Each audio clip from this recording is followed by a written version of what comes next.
Okay,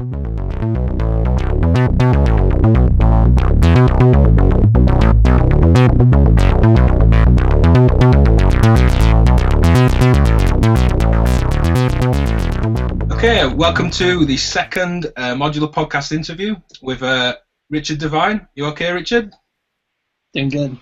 Yeah, cool. And Greg, how are you? What have you been up to?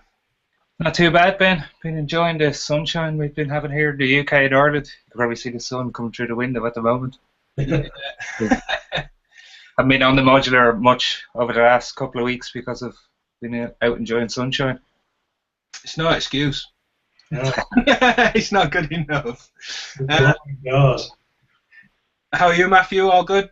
Yeah, I'm good. Yeah, I've just got a new acquisition over here, a Surge system, so I've just been got my head stuck to that at the moment. I just don't leave the house without a few problems on that. But yeah, really like it. And an Octatrack above the Surge, I think. Yeah, those two are just going to belong together. I've come up with an idea where I just want to have these two units together. That the Surge, that the Octatrack samples the Surge, and that's it. No other sort of sound sources. Yeah, cool. Well, watch out for that. I'm sure we'll do something with that. So the focus is going to be on Richard, patching, ideas for live, studio things. To kick it off, and I think this is one the three of us really wanted to ask Richard, if you're approaching a completely blank system, what's patch cable number one, or is that always different for you? It's always different. Okay. Yeah, it's always. I never really approach patching the same way because I'm always trying things, and I'm always reconfiguring my cases around, trying out new modules, beta testing, prototyping. I get sent a lot of prototypes as well, so I'm always testing stuff with other modules. So I tend to like to work with smaller cases better than my bigger cases for patching. I feel I patch differently when I'm working with a more restricted environment. I have bigger systems here. I've got 15 cases of stuff filled, too much stuff, really. And I don't necessarily think that's a good thing. I think for me personally, I work better with a more limited set of tools when I just limit myself to a smaller set of modules and a system, maybe like a 12U or 1.6U case worth of modules where I'm just kind of focusing on like 8 or 10 at a time. I tend to be able to wrap my head around that a little bit better than when I'm using my bigger modular cases that I have here, which are really fun to patch on. But I feel that I get a little bit lazy in my patching when I patch on a big system when everything's in there.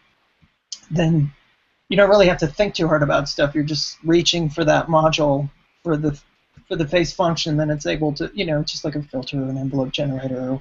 You don't really think about how much more you could get out of that module if you had it in a more restrained, restrictive environment where you really have to figure out how to use it and get more mileage out of it in a longer period of time. Say like in a live application, which I've been kind of putting these challenges upon myself. Can I play an hour's worth of music, 8 to 10 songs on just a 12U module, maybe 38 to 40 modules, where each song is distinctly something. It has distinctive changes and melodies and timbres.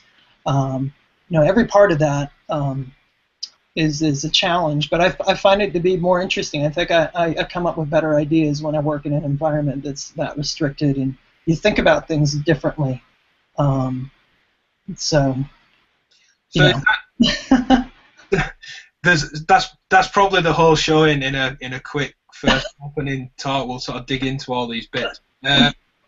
So is it things like, naming names is sort of irrelevant in this case, but is it a case of saying, right, I won't use this clock source and divider today or for this performance, and I'll just put one in that I haven't used for a while, and then that forces you to work differently? Or do you mean when you're swapping things out, it's more swapping functionality in a way? Do you feel like across that 12U, you've always got a certain amount of voices, a certain amount of sort of clocking, a certain amount of random, or is it more about just swapping out, I'm not going to use this random source, I'm not going to use this clock device? I think it's a bit of both. I think I think a lot about this stuff. I'm on Modular Grid all the time, like rethinking how I can improve areas of like the performance. That really comes down to just the performance. I'm really trying to enhance that experience as much as possible. So I'm also trying to think of ways to make the flow of transitions easier, because that's something that's very difficult to do when you're playing live, is to move from one part of the patch that you're playing, maybe say one part of a song, and then you want to move into another part where it's using a whole different set of sounds. That'd be kind of tricky when you're doing some of that patching on the right on the fly. You have to kind of always be thinking a few steps ahead. Like, I know what I'm going to be doing. I have to set these oscillators to this position. I have to set the quantizers to this. The sequencer need to be set to this mode. You have to always be. It's not like working in a computer like what had been doing for many, many years, where you don't really have to worry about any of those things because you have presets and all these things that you can. But the way that I've been doing my shows lately, it's everything is happening through just emotionally me making those changes, because I've worked so long for doing stuff in the computers. You could pretty much automate and precisely control every second of a piece with the computer to the most infinite degree. I would always take full advantage of that because you could, But with a modular, you really don't have that. You kind of have to do it all by hand, and that's what I love. It's like it's the polar opposite of the end of the spectrum of what I'm used to working with. So I don't have the reliability of presets, and then the system is always running. The patch, when I play live, the sequencers just start running. So I decide when a song starts or when everything evolves or ends or transitions. There's no point where I'm programming in my sequencer to say this song's going to play for 5 minutes and then end here. And it'll just go as long as I want it to be. And so you're kind of like auto-composing on the fly. I really like that idea. It's almost more of a free jazz approach where you're playing and jamming with this instrument, and you kind of get in a pocket, you're jamming in that pocket, and you sort of improvise based on a few elements that you have happening, and then you can just go from there. And then sometimes something spontaneously happens, which happens a lot when I'm playing. Something will accidentally happen. I'll be like, whoa, that's cool. Let's turn that into a little song, or jam for minutes. Yeah, I guess that's good, bad, happy accident, complete accident. As you said, sometimes roll with it, sometimes not. Yeah. Maybe always roll with it. Maybe think, well, this is different. I'm going to go here, and deliberately, that's the mindset. Are you, again, there's loads to pick at, but are you doing much cueing in headphones? Or, I mean, an easy way to look at performance from like a DJ style is to always cue up the next track. Do you know what is that? Do you have patch notes to say which sequence is a which, and you're aware of, right, I go to this one, I don't need to listen to it, I know this will introduce the next part? Yeah, I do have patch notes that I use. But what the patch notes are basically a rough outline of setting up the modules to do the second part or a third part of the song or part of the set. It's kind of a guideline. I don't always stick by it, but it just kind of helps me. It just keeps my brain thinking, hey, don't jam too long. The audience is going to get bored after 10 minutes. It's more me being conscious about time and how much I want to squeeze into a performance. So it's I divide it up and I write the patch notes up. So a certain track that I play could go for about 5 or 6 minutes, and then I start having to think about. I'll write in my patch notes what things I might need to start changing for the next parts of the song, and then start slowly morphing into those, module by module, setting it up, and then pieces of that start becoming that part of the first track, and then before you know it, the second track is already starting to play. I would say patch notes. If people have seen me play recently, they'll notice that I have these little sheets of paper that I'm switching between each song, and that's basically what that is. It's just these notes that I printed out.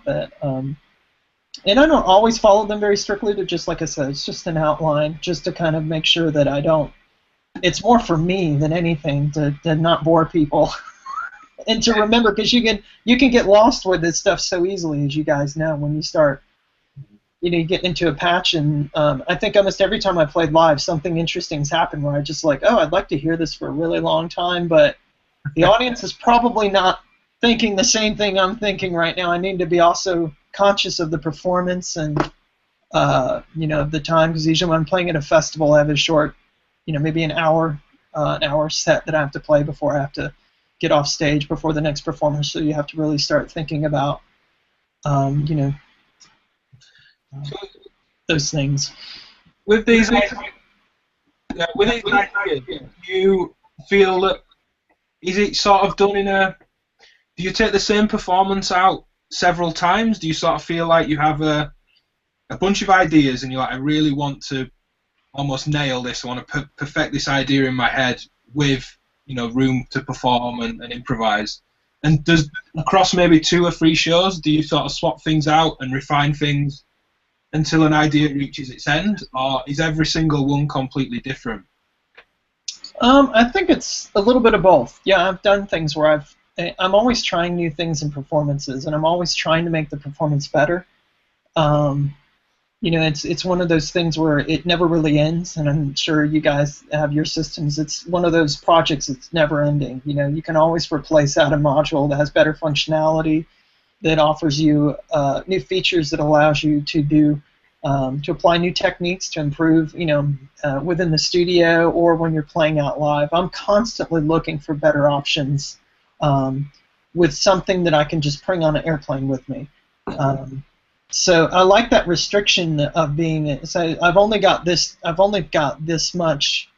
These many modules, I've only got this much space to work with. I've got to really, really make sure that every module I have in this system is something that's functioning for me 100% through the entire performance. It's just not in there to look pretty or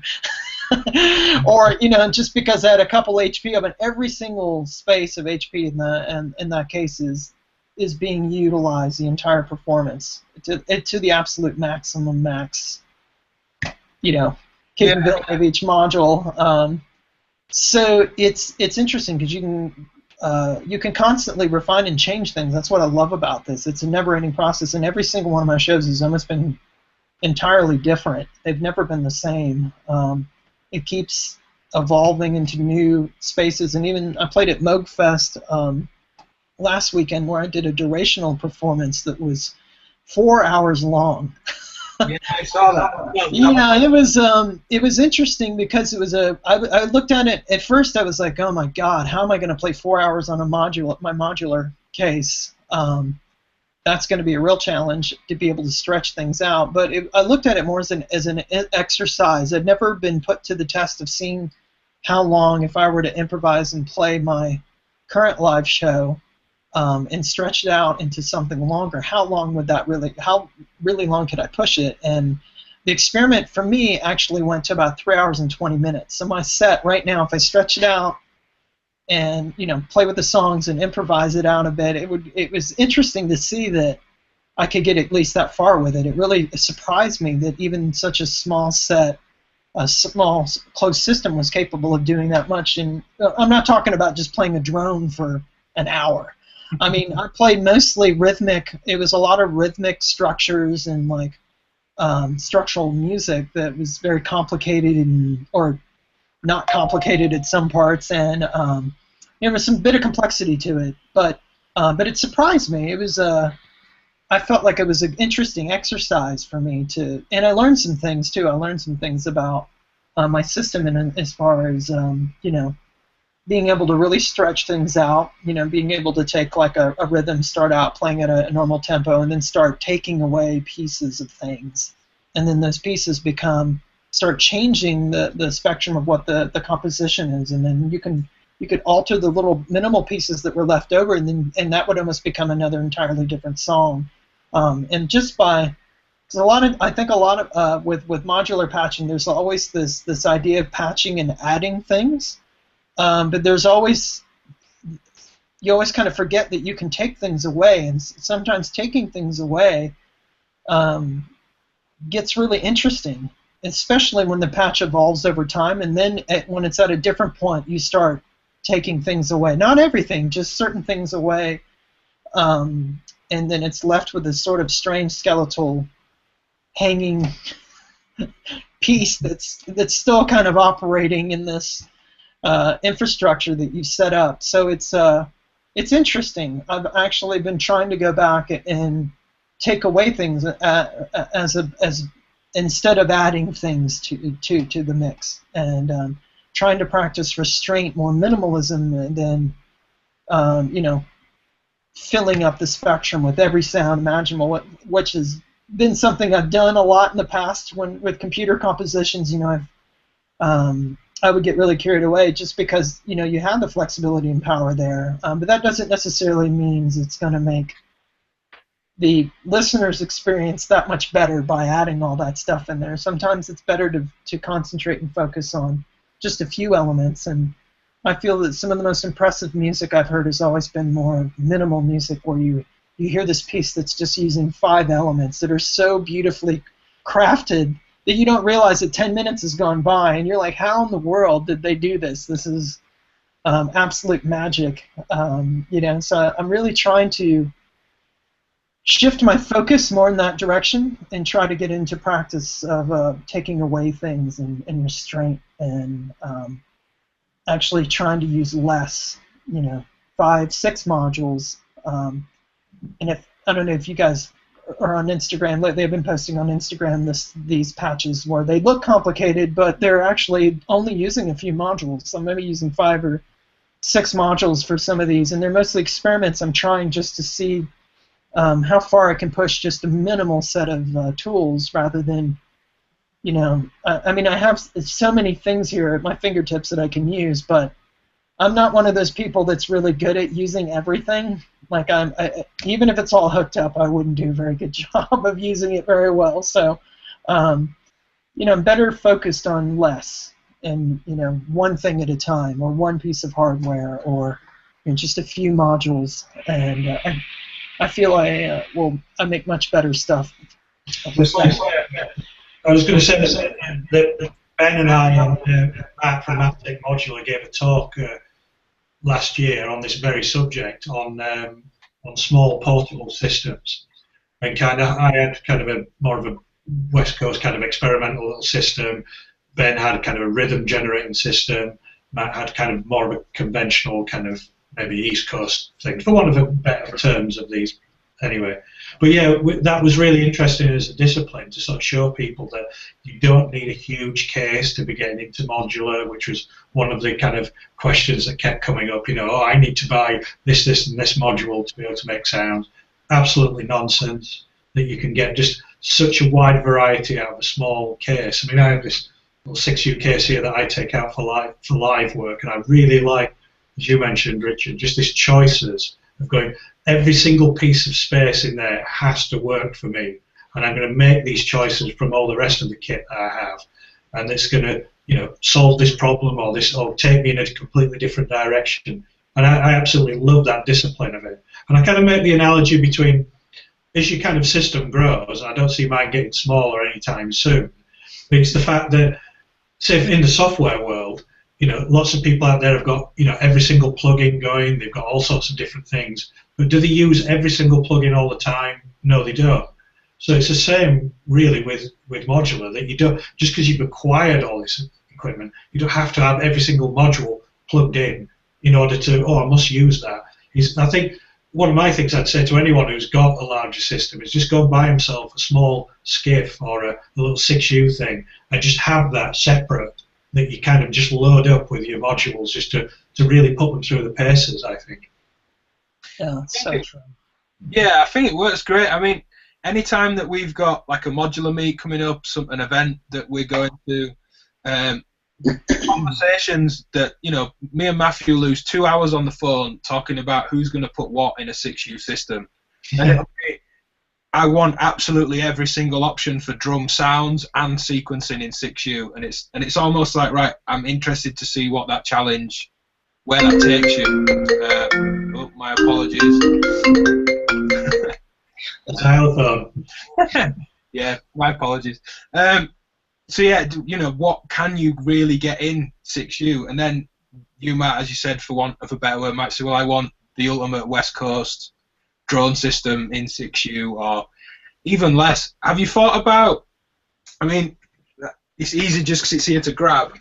I've had this idea of these Pulp Logic 54 HP cases, and I was talking to Logan from Low Gain Electronics, and he was saying he wants to do a Dope for Beauty case challenge, which is just 32 HP. And strangely, I find that really exciting. That I mean, there's one there. I don't know what I could fit in that and actually do, or the Pulp Logic case, but that's more interesting than, right, here's 21U, what we do it with. I can't almost get an Erica Pico system in there. Yeah. Well, yeah, they win with that one from Super. 42 HP and it does everything. But yeah, have you thought about going even smaller, or do you think 12U is the sort of, I need 12U to, because I mean, the smaller the case, I imagine in my mind that's just shaving time off the amount I could actually perform. Yeah, I've seen for just in my personal experience with my own sets that, you know, a 6U case worth of modules, I could span it out to about 45 minutes, 35, 45 minutes. With the 12U case, I can easily get an hour 15, hour 20 minutes out of. And typically when I'm in booked to play the festivals, they're looking for me to play about an hour and 10, 15 minutes. So I try to give them a full, you know, like a real full performance, fully realized performance where there's, you know, deliberately different tracks. I'm just not jamming up there with, like, you know. Yeah, I think if I did limit it, I mean, I do like working with 6U a lot too. I like working even more refined than that. Personally, I would like to get it as light as possible if I can. Just because traveling with a 12U at airports and stuff has just been a real pain in the butt. The weight, it's not really. I'm using a prototype case from Elite Modular right now. My friend Oliver's running this company, and actually beta testing a prototype case that he's going to be releasing later this year. It's a 12U case. It's nice. It's very, very nice. But it's definitely it's pretty heavy. And I'm sure you guys know, if you've traveled around airports and airplanes with this stuff, it's not really fun. No. To haul this stuff around. I've only done it with 6U, which the Dofa case there is great, just because, you know, it can travel as hand luggage, etc. You know, cram effects pedals in my pockets and stuff like that. You know, always makes kind of airport security really interesting. Yeah, it's I've not really done it with anything bigger than that though. Yeah. The 12U is nice, usually because I don't have a lot of time to patch. I have probably, you know, sometimes you get 20 minutes to do a sound check. Sometimes you don't get any sound check. Sometimes you're just line checking. You know, you go to usually the festivals I play at, it's always a clusterfuck. You get set up the day of. You're up there with like 5 other artists that also have to set up, and time is limited because everyone has to get a sound check in. And so I travel with this case because I can travel with it a patch. Patched all ready to go. So I have most of the patch already ready to go, and then I have a 3U sequencing skiff that I carry with me too. That basically I just patch, and that takes about 15 minutes to patch all that. But I try to make sure my setup time is very quick, short, and non-confrontational. But there's always problems that come up. I have problems that happen every show. There's always something that doesn't work, stops working, or it's just the nature of the beast, you know. I mean, you're using something that has so many variables. There's so many points that problems can happen, and you know, you're running into playing on these large sound systems where your system is getting lots of abuse, where, you know, you got, you know, 10 subwoofers underneath the stage. You're vibrating your case for 12 hours. It's Bergheim. And of course, you're playing at 4 in the morning, so your case has got to sit there all night and take all this destruction. And you know, so you're putting this equipment through some pretty rough, some pretty rigorous stuff. You know, I don't know if a lot of these modules were designed for some of the abuse that I've been putting him through. But have you got? That's a funny. I mean, it brings back. I used to gig with a electronic drum kit and laptop, triggering, playing live, mainly all played live, triggering some loops, playing samples, and syncing to a keyboard player's rig in a band. And on some of the bigger festival stages, literally the sub would shake, and it's sort of pre-SSD drives in laptops, or yeah, really when they were that cheap to put in a laptop, and it would literally shake the hard disk drive. I'm playing the bass drum, and I'm just in a song where I should really be hammering the bass drum, and I'm just feeling myself edge off in fear that my hard drive's going to actually skip. And it did. That happened to me at Door Festival. I played it in Belgium, and I don't know if you guys have heard of the Door Festival. It happens in Europe. It's a pretty crazy festival, and I played. I think Animal Collective was playing right before me, and it was a god. I don't even remember how many people were there. Maybe 10,000. It was a big crowd. It's a really big festival. And I had to set up right after them, and I was setting up in the rain. Of course, I wasn't playing on a modular. I was playing on a computer, and of course, I didn't prepare anything. I was completely unprepared for the show because I was thinking I was going to be playing on a small side stage with like, I don't know, maybe like 1,000 people or something. And then when they brought me to the stage, I'm like, "You sure I'm playing here?" It's kind of crazy what's going on. And then setting up in the rain my laptop, I'll never forget. And I thought all the people were going to go away after they left, and I was like, "Nope, they're all hanging out, and no one's going anywhere." And I was like, do they even know who I am? And, so it's like, I've got to start the show. So I had an Ableton Max for Live session on my computer, and I hit the space bar to start the show. And soon as my kick drum came in, I mean, the system was so big on that stage. The PA stacks behind me were 2 stories high. And the bass drum, I remember I vibrated maybe a foot every time my kick drum, my feet would vibrate over across the table, and I was like, this is too much. And my computer had a fatal exception error because the hard drive stopped spinning. And it stopped on this sound that was so, I don't even know how to describe it. It sounded like a machine gun going off. Like a digital machine gun going. And the crowd went, they thought it was part of the show. And I literally was like, wow, this could have gone more terrible in front of so many people. So I picked up my laptop and I showed the audience, and it had the blue screen of death. And the people in the front row were all like, yeah! And I slowly took the laptop and I just laid it face down on the table because there's just nothing I could do. And then I luckily had an Electron machine drum and mono machine.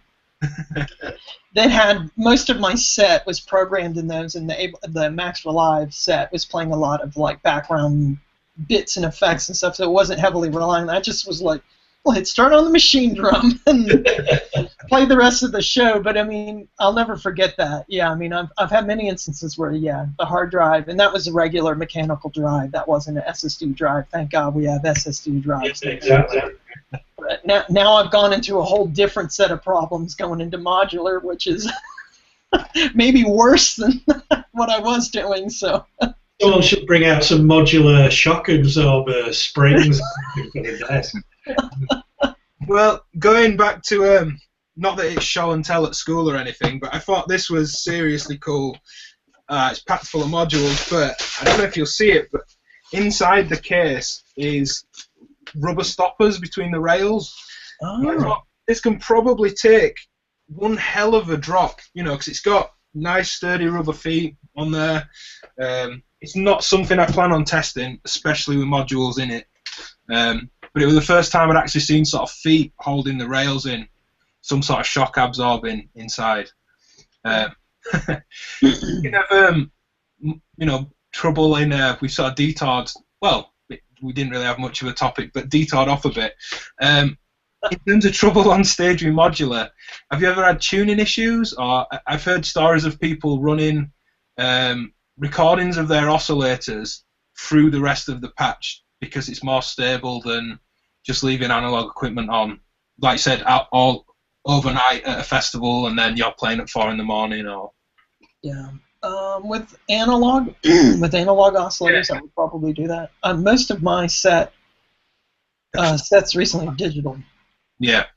I'm using digital oscillators, and then I'm using quantizers as well, just to save time and also to reproduce results accurately, more accurately when it comes to tuning and stuff. And I still get a little bit of tuning drift. I'm using the Modcan touch sequencer, which is a really nice, for those of you that have it, it's a 4-channel CV and gate sequencer. So you can program gate lengths, and also you have a CV input control that you can assign to other parameters or control voltage inputs in your system. It's for how small it is, it's a very nice sequencer to have to arrange and compose and make songs or patterns.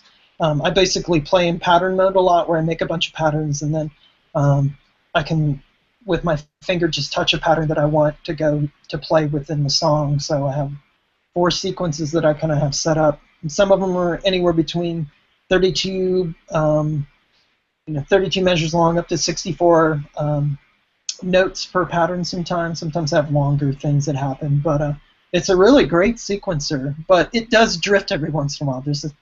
Even using the quantize outputs, and you can even use quantize user scales. You can make your own scales as well if you want, which I do a lot. But it drifts sometimes. It's not always perfect. So you're always going to have a little bit of, you know what I mean? There's always going to be imperfections that happen, and I think I look at it as part of being the magic, too, is kind of like, well, it is what it is, every performance is going to be uniquely different, and it's all these little things that you kind of put together you're creating this environment that you're performing on, so that environment is going to have its own way of interacting with you, and the way you interact with it, and the way the modules interact with each other. So you're sort of, this environment is unstable, it's organic, and it's, I think that's what's the most exciting part of it, is you're working with like this architectural neural network of electricity that's creating this music for you, and that is, I think, the most unique, organic way to make music. With such a close connection to electricity, I kind of love those imperfections and things that happen along the way. Well, I love the idea of an oscillator drifting enough to catch your ear, and you think, I'll just adjust the fine tune back in, and something happening while your mind's just being somewhere else. Yeah. Whether that's good or bad, I don't know. But the way that it forces you to react and keep you on your toes, I think, is the sort of beauty of it. I really like that. You touched on one thing that we wanted to ask you about, pitch, and that, well, to start with, across across a live system, across 12U, but even more in a big system, how are you managing pitch in such sort of dense patches? Are you running multiple quantizers, or do you manage with one and quantize sequencers? Or how, if you want to compose in a set scale, how are you working the whole system in key, as it were? Well, there's a couple approaches. Sometimes I set each track from the Modcan touch sequencer to be a specific quantized mode, and each one of those can be set to whatever you want. You can do semi, you can do Dorian, whatever. There are blues and jazz scales in there, anything you want, or you could, like I said before, you can define your own, which I do a lot.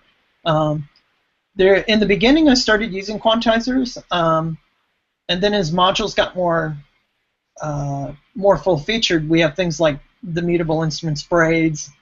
Even with the new 1.8 firmware, Olivier's added the ability. Now it's got real-time input quantization, so you could send. And that's been a big lifesaver. I have 3 braids oscillators that I use in my case. And so what I do a lot of times is, if I'm not working in the Modcan touch sequencer, I'll set all 3 braids to a specific quantized mode that I want to work in with that from the quantized set of scales that are internally in there. I was using the Bees and the Trees firmware too for a little, Tim Church's firmware, which is really cool too. And I like his idea of presets, where you can like store like a global snapshot of everything in Brazen. Oh, what was that? Like a global state, it's sort of braids in state 1. That's a Exactly. I wish that was a feature that was on. That I've been talking to Olivier a lot about braids lately because it was the first module he had sent me when he first started releasing Eurorack stuff. So I've been using it for a long time, and that's the one thing I think it's missing because there is so much menu diving for people that are performing live. It would be nice to have like an outside global menu where you could make a preset or make a bunch of, like, say for song 1, I'm going to use the seesaw synthesis type, and then I want my attack and decay settings for my VCA section to be set at these values, and then my and the quantized value to be set at this, and then whatever else you want. If you want to set a little bit of oscillator drift, give it a little more character, you could set the percentage value there, or you could drop the the sample rate, or you could change any of the other parameters that are available in those submenus, and then store that, and then be able to recall that quickly when you're playing a song that needs those settings fairly quickly. So I think that would be nice because I think the capabilities there. I don't know. I know he's kind of getting close to the limit with the current code as far as what he can add to braids, but it would be nice. I think it would be perfect for a live situation. It would be so good. Just having that tips there you can just really tie it in. Exactly. You can concentrate on performing rather than because a lot of my time is, like I said, I'm spent when I should be actually performing the music, because like I've normally done in the past when I'm working with instruments, and you should really be concentrating on the performance. You shouldn't be spending 5 minutes just setting up each module to get to the next part. I mean, I know because of the nature of the way things are set up, you're going to have to do a little bit of that, but you should really be focusing on the music and the performance. I think ultimately that's the most important thing that your mind should really be focusing on the entire time. It shouldn't be, oh, well, I'm on the wrong mode, I need to switch this onto this mode and this mode and this mode, and it just, you kind of can get lost sometimes keeping track, and then if you start to have problems, then you're multiplying the room for error even more as things get more complicated. Yeah, I mean, if you've got 3 braids, let's say all in the Dorian mode, you're not changing all 3 of those to the next scale mode particularly quickly. Yeah, it's not. Yeah, you think about that. And I told Olivia, it's like I know people are playing shows with these things, and they're probably running into some of the same set of problems that I'm running into. These would be really cool things to address for those kind of people that want to use this stuff for live applications. So, I don't know. Those are just my suggestions. He may go totally against that. I'm not sure. And like I said, I'm part of maybe a small group of people that are wanting that stuff. I don't know how many people want that. Maybe 5 or 10 people. Well, I want it now. I want it now. We can double that number in people that want it now. You said it. Yeah, well, and I also mentioned, Tim, that it would be great if you moved away from this digit display to like an OLED display, like you have like on the O-Tool. Yeah. Spectrum analyzer module, where you could list multiple lines of information, so that you could have like, and maybe a button for each row that displays each character. It's like, all right, first I'm going to select the synthesis mode, and it's just one knob navigation. You hit a button to access any 4 of those parameters, but they're all displayed on one screen at the same time, so that you could set any one of those parameters up to edit right away, and they're always visible to you, so that if you need to change anything, you just hit a button and turn it. That's it. There's no sub-menu, then scroll over here, and then scroll back out. Yeah. I mean, the new Mordax data oscilloscope that's coming is like that single encoder, but 8 buttons, 4 on top, 4 on bottom. So it's really quick to just say, time, I want to see this amount on the scope, range, this. The sort of multiple button one encoder, I think, works really well. That's what I was suggesting. Yeah, I think just something to make it easier for the performer, so they're not losing track and losing time when they should be concentrating on the performance rather than making sure they're getting set up correctly. Yeah. Sticking with pitch, and do you use random generation for pitch much? And if so, are you handling it in the ways that you've said still, in that if braids is your oscillator, that will always quantize to a scale or a key. Or are you transposing the modcan sequencer? Or is it all really from the sequencer, and you just... Sometimes, yeah. I use the ultra random quite a bit, and I use 2 of the qubit nanorands a lot too. Yeah, I love the 4 different random algorithms you get. You could just quickly switch between them with the push of a button. Yeah, occasionally I do that. Sometimes I like using random in a way where you may play notes not always in the same time, and they'll sort of generate and play these sort of gestures of things that are happening, but they're in a specific scale. So it sounds more organic. It's not so linear. You don't have this sort of arpeggiated. I don't really like the I don't know how to describe it. Very linear arpeggiated type stuff. I like, even when notes and things are playing, they're kind of playing organically and scattered and sort of things where your brain doesn't always necessarily pick up on the patterns as quickly. So I'll do longer. Sometimes I just do that by programming longer and longer patterns, like 64 note patterns, more sparse, slowed down, not so congested. Does something like a Turing machine appeal, where you can lock a loop and then it's got a variable amount of unlocking the bits in the data stream? Because you can lock between 2 and 32 steps, but then just have a slight chance that a note will change. And I find that into a quantizer really appeals.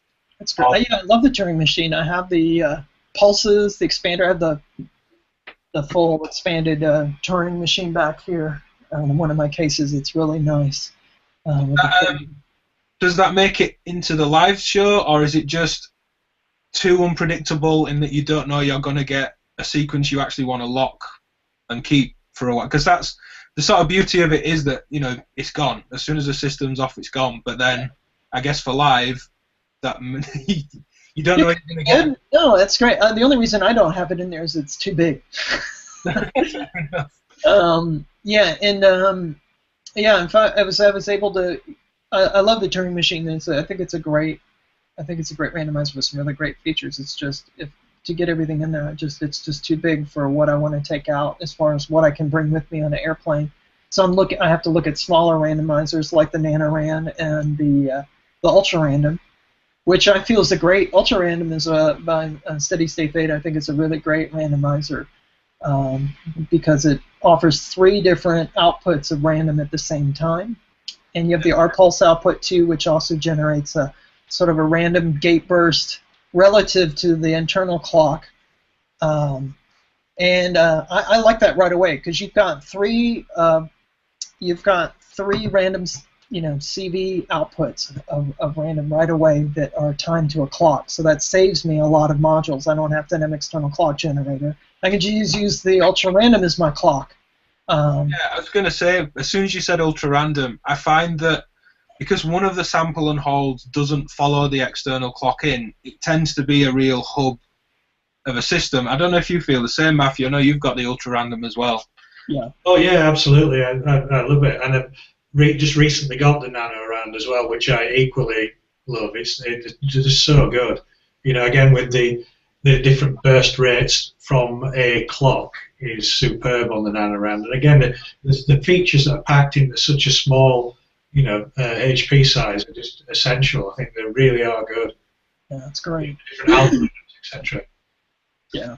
Does much logic make it into your case as well as random, or do you find that having random-based timing events either in random rhythms that then go through dividers, so you're getting sort of divided down random, or does that make you feel like you don't need any logic, or do you The closest I think I have as far as logic modules go in my case would be the West Oakland Systems Skipman modules. I don't know if you played with these. Is it the probability-based?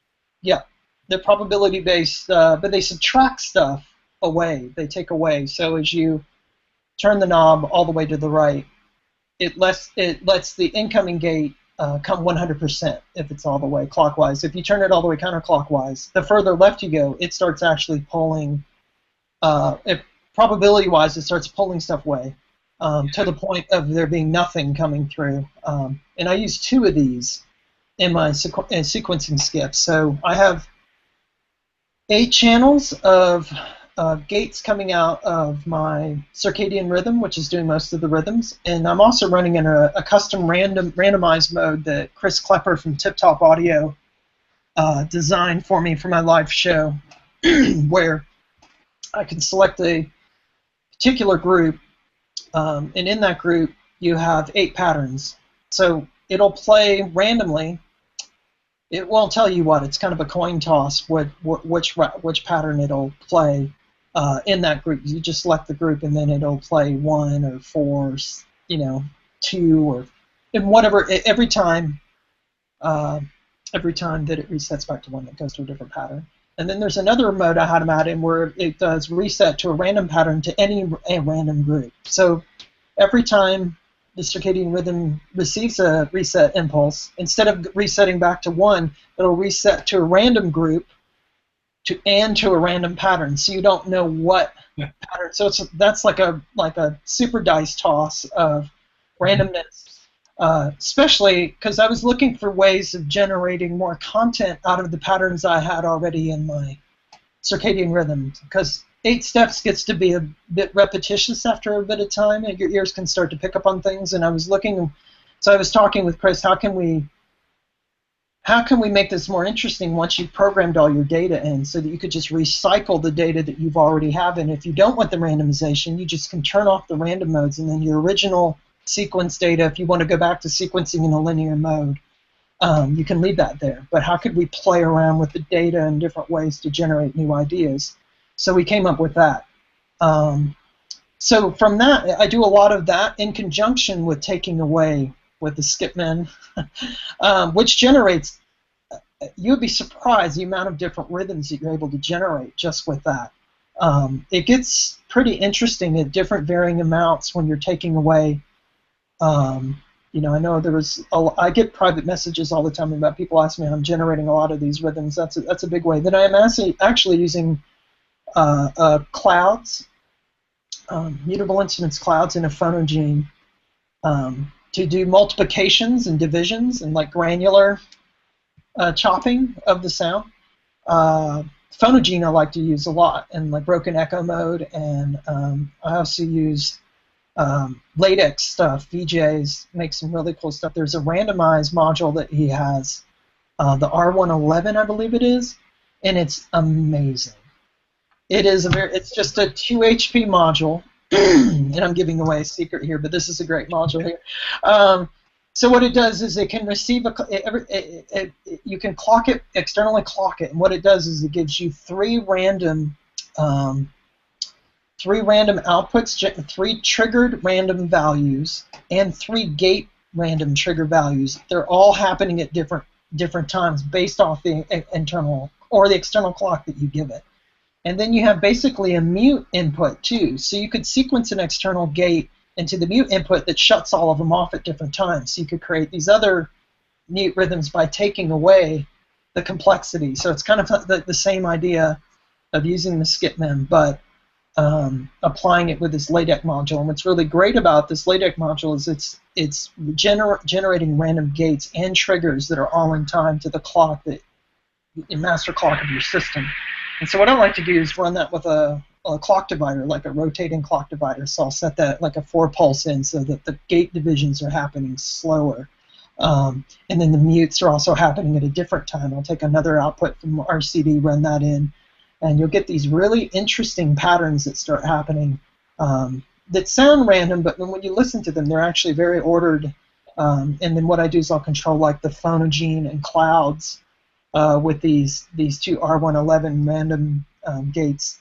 And the results are really, really interesting what happens rhythmically, especially if you're processing drums using this approach, because things are all happening in time, but you're getting these sort of sliver of things that are off time for a second, then they slip into time, and it gets really, really interesting. It's not a complicated thing at all. I think it's just, like I said, getting back to controlling random in a more ordered way to get organic results that don't they sound a little random on the, I guess, in the general sense, but then as you listen deeper, you're really hearing more of it being controlled in a very interesting way. Or to my ears, I think it's interesting. I don't know. Maybe to other people it's garbage, but...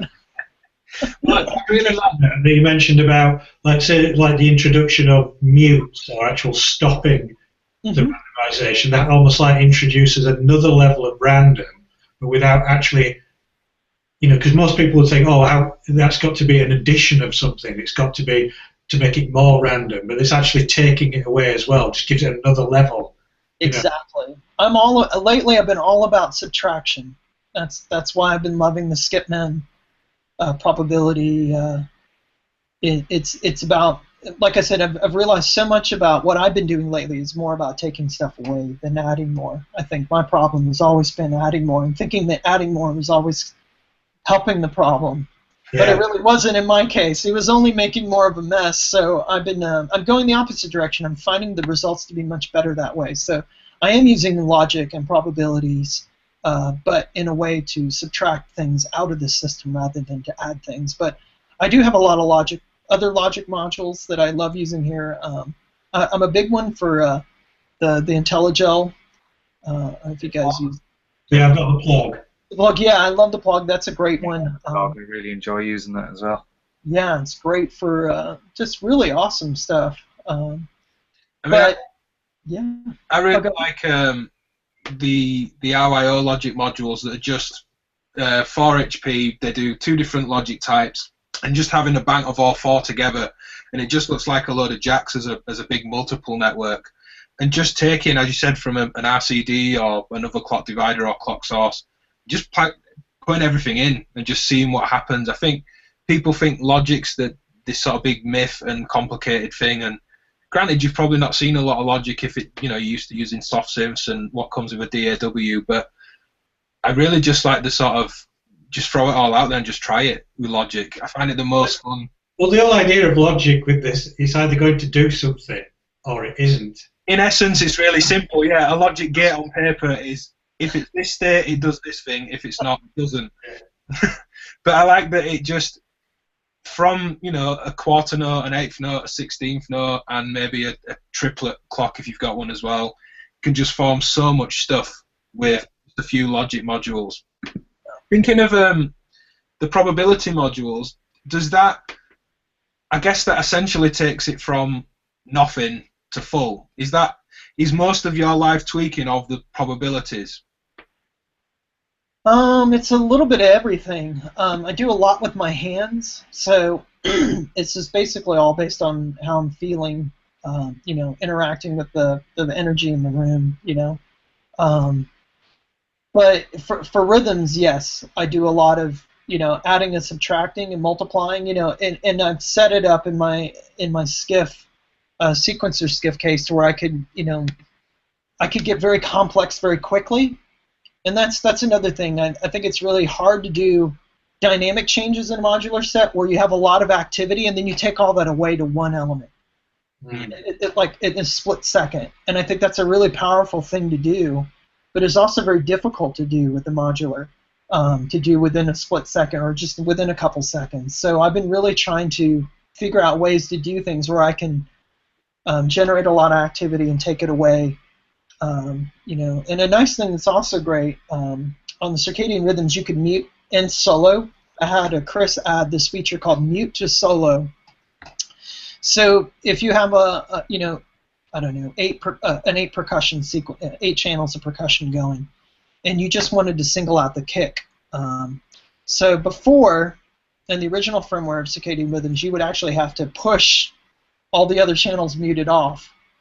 And so I was in my performance. I would do these really quick sort of zips through each LED button. I was like, man, after a while, this is probably not good for these LED buttons. So I went to Chris. I was like, what we need to do is we need to do a push to mute. So if we push and hold for 2 to 3 seconds, it automatically solos that particular instrument and then mutes out the rest of the other channels so that you just hear the kick drum.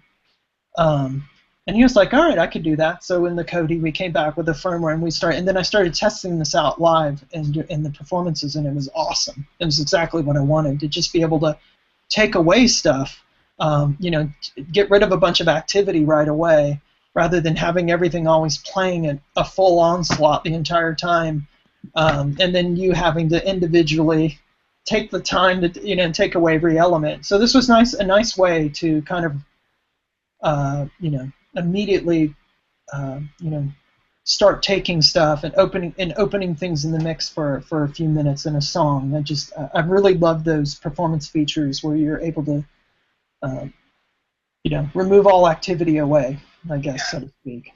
So while you've got that in solo, can you still mute the other channels? So as you come out of solo, you're not going from 8 down to 1 back to 8 again. You can go 8 down to 1, mute the others manually, and then go 8, then 2, then 3, bring them in bit by bit. You can bring them back individually. You can just unpress them. Or you can actually press the solo to mute button again, and then it'll play everything back again. All those other channels will be unmuted. Exactly. So you have the ability to go either way. If you want to slowly start bringing in your snare drum and your hi-hats, you can do that manually, or you could just push it again and everything comes back. So, but yeah, I mean, as you guys can see, even the features that I'm requesting are things where I'm taking away stuff. Yeah. You're starting to see this theme of like subtracting things and going more minimal and restricting, and I'm really, really into this idea lately. Whether it's helping other module manufacturers make these modules more performance-oriented, so that people could perform with them and do things, and hopefully help them out, because they really help me out. But I want it also to be useful for other people that want to do some fun things with them. And but yeah, it's been a lot about restraint and minimalism, getting to more, which is really strange coming from me. A lot of people are like, "What, Rich going for minimalism?" I mean, he's not known for that, but do you find that with such a focus on performance that's how you like to use them in the studio as well, or do you go down early in the morning to the studio and it's a completely different mindset? It's always different. I use my modular for a lot of different things. I use it for writing music. Mostly I've been writing and recording music. I'm working on a new modular album right now where there's no computer or anything involved at all. It's just a complete modular pieces and compositions that I've been recording. And then I think the way I do things in the studio is a lot different than when I do things when I play live. When I play live, I set up the patch to where I actually have to perform it. Like, I have to do everything. And in the studio, I tend to make these patches that can almost play themselves in a way. And I know I've released a couple videos on Vimeo where I've had some examples of this, where I have a patch that I start and I play, but I really don't have to do a whole lot. I can just let it evolve and unmute things and bring things up, and I can kind of compose them like that, and they kind of do their own thing. I've had other patches where they just regenerate, and I don't touch them at all. I just record them and listen to them. I tend to do more things in that vein in the studio than when I do live. And when I'm performing live, the patch won't do anything. If I stop and lay my hands off the controls, it's just going to sit and idle in that same position until I do something. And I set that up just because it's fun. I think it's more fun that way to perform and be at the edge of your seat the whole time, where it could be brilliant or terrible at any second. It's all based on your decision making. So I think it's more exciting to really perform with these instruments in a way, rather than. But I love it that the modular is so you have the flexibility to do either one. You can let it be on autopilot. It can do all the composing for you if you set it up, the patch, to be that way, or you can be the one at the controls and set up just a few variables, and you do the rest of the automating and parameter tweaking and stuff like that. I think that's the ultimate instrument, in my opinion. Yeah. Making music with. Just to touched on something to ask you, Matthew. Actually, I know sort of perfect evening for you is setting up a generative patch and almost sitting back and taking in what's happening. That's Richard just described like 99.9% of what I do is this. That's awesome. Yeah, but and you said the thing, you've got all the spaces, all the shades of grey in between. You can be someone who's completely all hands on, and like Richard said, if you don't do anything, it's not going to make any sound. But yeah, I really like doing all the preparation, thinking about the ideas of how things are going to evolve, kind of press go, and then I just stand back and just, I always see it like gardening almost, modular gardening. You just kind of set these parameters up, you just watch everything grow, and those are my biggest thrills from there. Well, the reason I took it to you, Matthew, was I know you've not doing any self-promo sort of stuff necessarily, but you've some gigs coming up in the not too distant future. Do you think you'll approach it differently? With Richard saying that he really enjoys that in the studio, but live, Richard wants everything. It's my control. This is my performance. Do you think you'll adapt?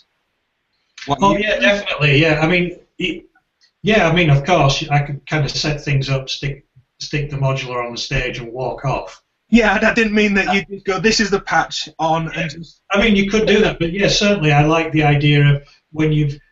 I guess the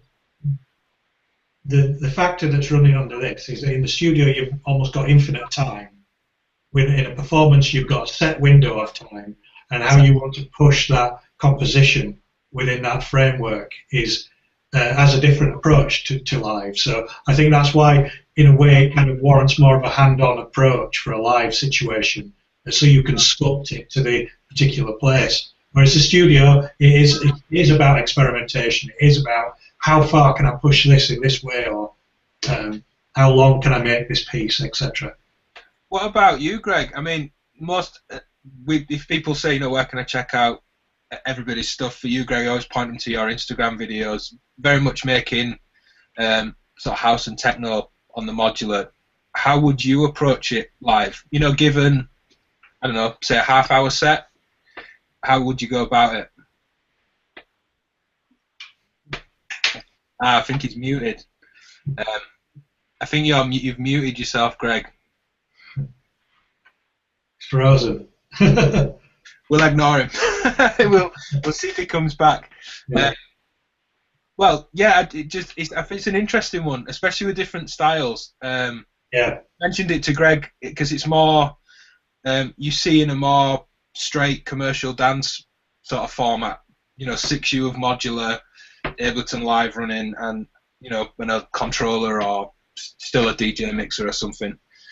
So it's an interesting one to see how different styles would approach it. So with the workflow thing changing all the time, do you separate the workflow changing, Richard, or the modular, or both? Because I feel like if I did both, it would completely throw me. If I said to myself, I want to do something very different today, but I just swapped out a lot of the case, it would be different, but I'm not sure I'd quite feel in control of it. Or is that part of the beauty of it for you? Well, I think it's really part of the beauty of it. I mean, I have a short attention span, so I'm always switching things around and trying new things, and I'm always, I don't know how to explain it. People that know me really well, the closest see me, I'm always changing out different modules every few months, because I'm always, like, I said before, I'm always trying to look for better ways to do things. So I don't feel like I've ever settled with stuff with this, which is good and bad, because you're constantly trying to make the music better. I think the final output of what I'm trying to do is the end goal of the day is just to try to get the best musical result I can possible. And whatever I have to do to get there is what I'll do, and so I'm constantly, changing things out, and I'm always trying new things, and so it's never I never get to a state where I'm like, all right, this is how it's going to be forever, No, I'm always thinking of it as a floating transitional phase system where there's things transitioning in for a little bit that I try out, and then I'll phase them out. I either perform with them for a few times and figure out the benefits and negatives of them, you know. But it's a good way to learn about things. I'm one of those people that likes to learn new things all the time, and you know, I'm kind of a nerd when it comes to equipment, and so I'm the people that know me, you know, you were talking about plugins and stuff, you know, the whole idea of, you know, yeah, you could use every plugin if you can. I like to do the same thing with plugins. I get one plugin and then I can see if I could make an entire song out of just that plugin, using maybe 10 or 11 instances of that song, and make everything, make drums, sound effects, every element that you can make with that, just to see the strengths and the weaknesses of what that system can do. So I try to apply that same approach to a lot of modules. So I'll bring them into my case, into my limited system, and then I patch them up in different ways. I was like, well, let's see how it would work being utilized as this, in this function. Maybe it's not designed to be, maybe this module wasn't designed to be used that way, but putting it through all these different scenarios and actually trying it out, you just start to discover things, and the strengths and weaknesses start to reveal themselves. And then you get a better, sort of a better overall picture of what it's capable of doing. So I like to do that a lot, and kind of I do this constantly switching out things. I'm always analyzing and testing and playing and trying them out in various different ways to kind of get a better feel for them, to see how well they'll work in different situations. And sometimes if they work out really well for me, where I find that they're very flexible, you know, for multiple different applications, then they'll stay in my rig for a while until I find something better that it can do better things than that. And that's really what it comes down to, is just, yeah, the flexibility and as many options as I can get out of those modules. So they tend to stay in longer. But nothing's permanent with me. You know, I'm ready to jump in and try anything new. I love that idea, just being completely ruthless with everything. Everything's always on the edge of being binned, so it really has to prove itself. Exactly, yeah, it really does. Yeah. I found that, strangely, doing a similar thing with a synthesis technology, E350, I really like making drums on it. Just purely for the reason that I said, as you did, I'm going to make a track with this module. It's going to be a bass, a snare, and a hi-hat, and a bass line. I'm going to layer up some notes for a pad, and I want some sound effects. And I really like it for drums. Oh, it's great. I did a video maybe 6 years ago on Vimeo of doing drums with the E350 Morphing Terrarium on my Vimeo page. I've not seen that. Yeah, it's an old one. Yeah, I remember when I first got it from Paul, I was just like, this thing's great for doing wavetable drums, because my dream was always to have like a wavetable oscillator for doing percussion sounds. And it still hasn't happened, but it's that was, for me back then, whenever I did that video, I mean, I could probably look here on Vimeo and see, it was probably, 6 years ago when I did that. Next time I talk to Paul, I'll get onto it. I'll point him to whatever time this is within the video and say, you've got a few of us here that all want this module. Yeah. I love it. I really like that module. Yeah, I mean, with some envelopes built in and an onboard VCA, it would be a great, there's no such thing as perfect for everyone, but a near enough perfect drum module for how I like to create drums. I really do like it for that. Hello again, Greg. We lost you. Hi, sorry, I had some dogs downstairs knocked out some cables. Oh, wow. Right. I was asking you, Greg, I don't know if you heard or what, but talking about performing with things and how Matthew really likes, setting up a patch and just stepping back and watching it, and how that will be different live. If you were to take the sort of house and techno that you're doing live, how do you think you'd approach it? Well, similar to Richard there, I use the circadian rhythms a lot. Everything derives from the circadian rhythms, and I use mutes on that out from it. I do repatch a little bit as well. I have done a little bit of live stuff, and I will kind of repatch a little bit. So I'm using switches, repatching, and mixers all at the same time, just to keep it interesting. Right. Another thing I'll use is the WMD multimode VCA, because that will do crossfading and panning. Right. It's really interesting. I actually want to get another one of those just for that. So having a big enough system to crossfade from one to the other and be able to manipulate one. Have you got any sort of cue system so you can be listening to what's going on, or like Richard, do you know that these sequences are set and you become? Well, I will kind of bus certain parts to my outboard mixer so I can kind of cue through my headphone. I will mute and solo certain parts, and I use cues that way. Yeah, that was one thing I wanted to ask as well, Richard. Do you always take a mixer? I've seen you using like a Mackie mixer at times, but not always. Are you taking lots of outputs from the modular, or are you mixing down to one sometimes even? I'd say it's a bit of both. I do some sub-mixing. I have smaller mixers like the Maleko Mix. I think they're the Mix 4s, the 4. Yeah, little. I use quite a few of those, and then I'll sub-mix those into like another mixer. And then generally, when I'm in playing shows, I like to run everything out individually if I can. And usually a 16-channel mixing desk is what I put in a request for. And then I spread everything out, just as much as possible. And just because I think the separation is a little better to hear everything. But that's just my own personal taste on.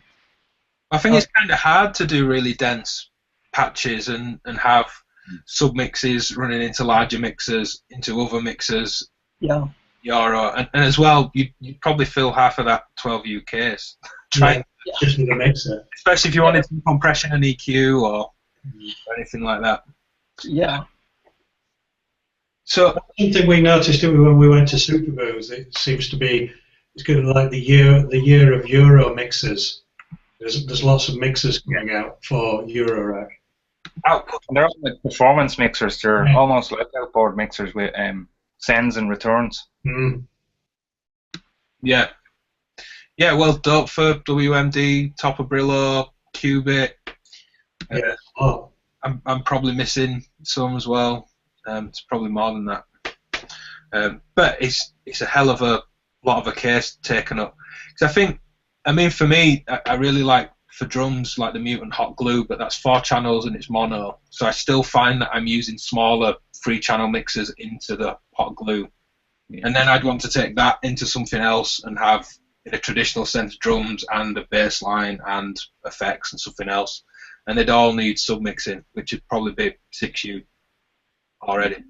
No EQ, no compression, no mute solo in some cases. So yeah.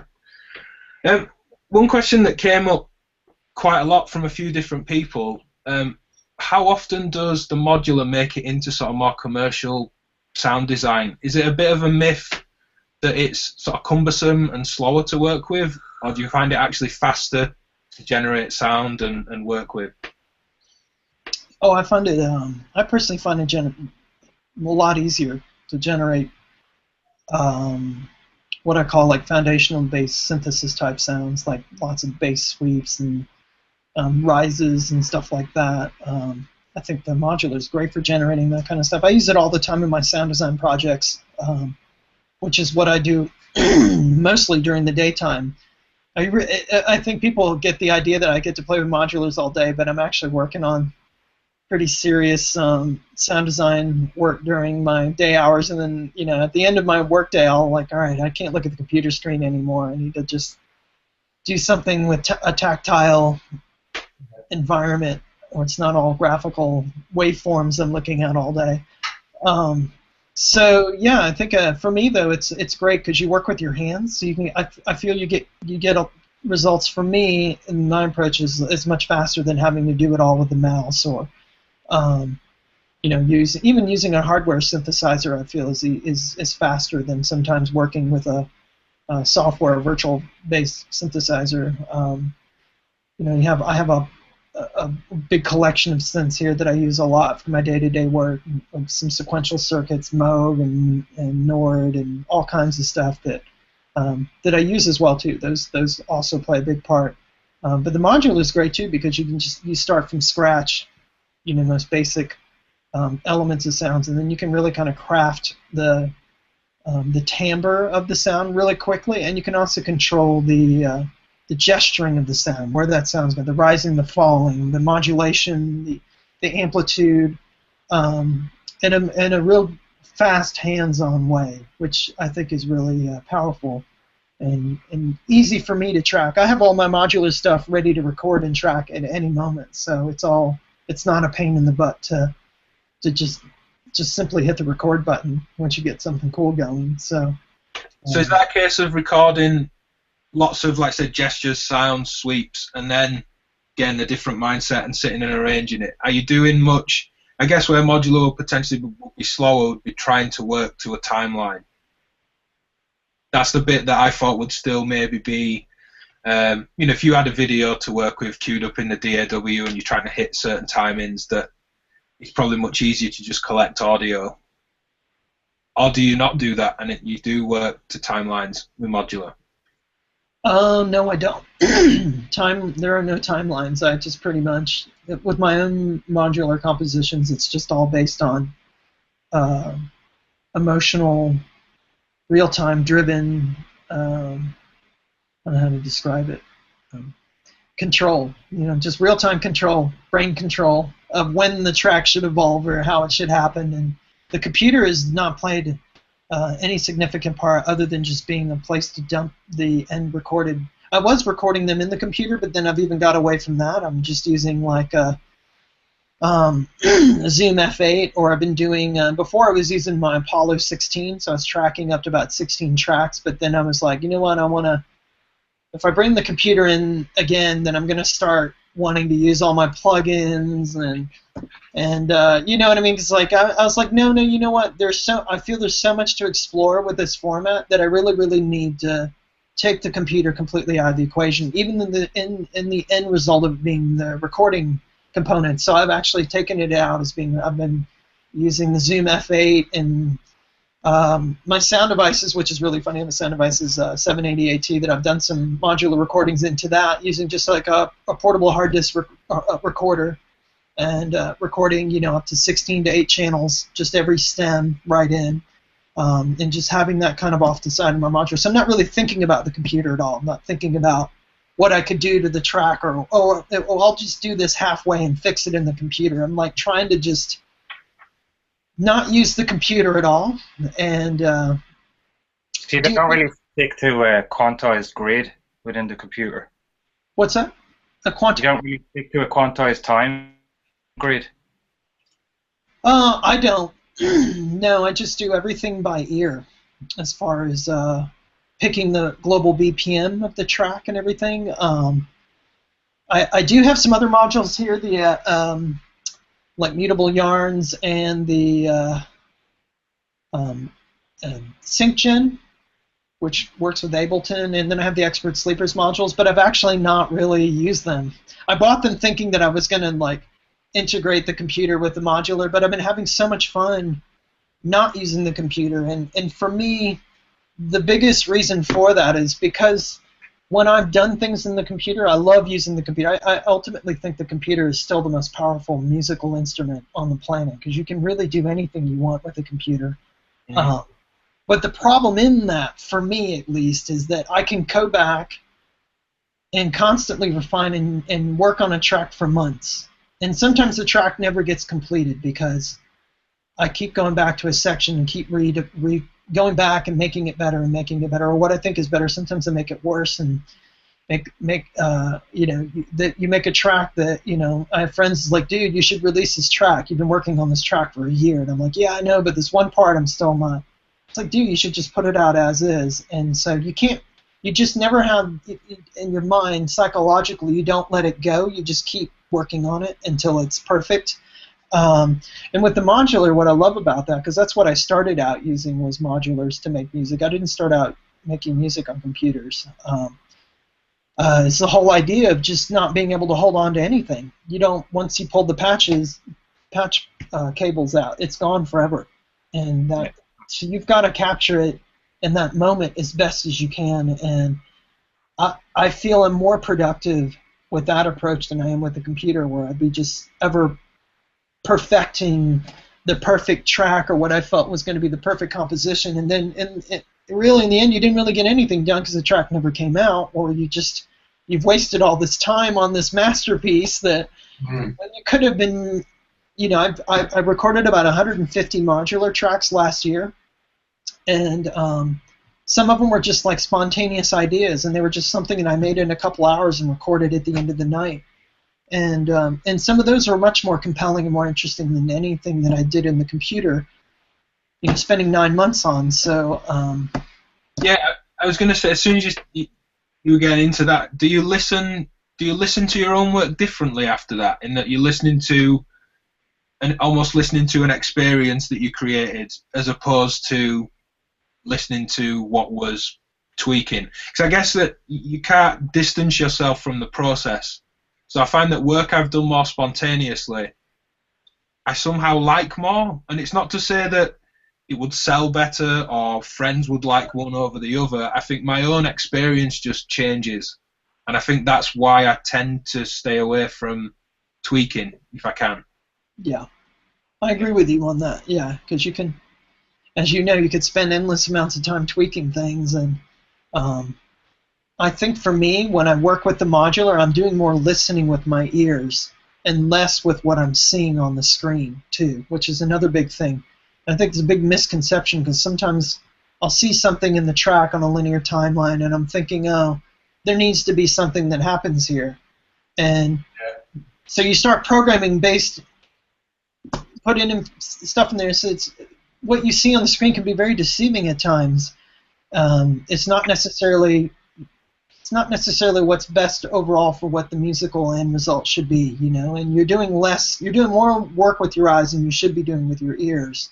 And with the modular, you're making all your creative decisions based on what you're hearing, not on what you're seeing. So for me, I am letting go of a lot of control with the computer, because the computer gives you the ultimate control over everything. You can control every nanosecond of what that composition is going to do.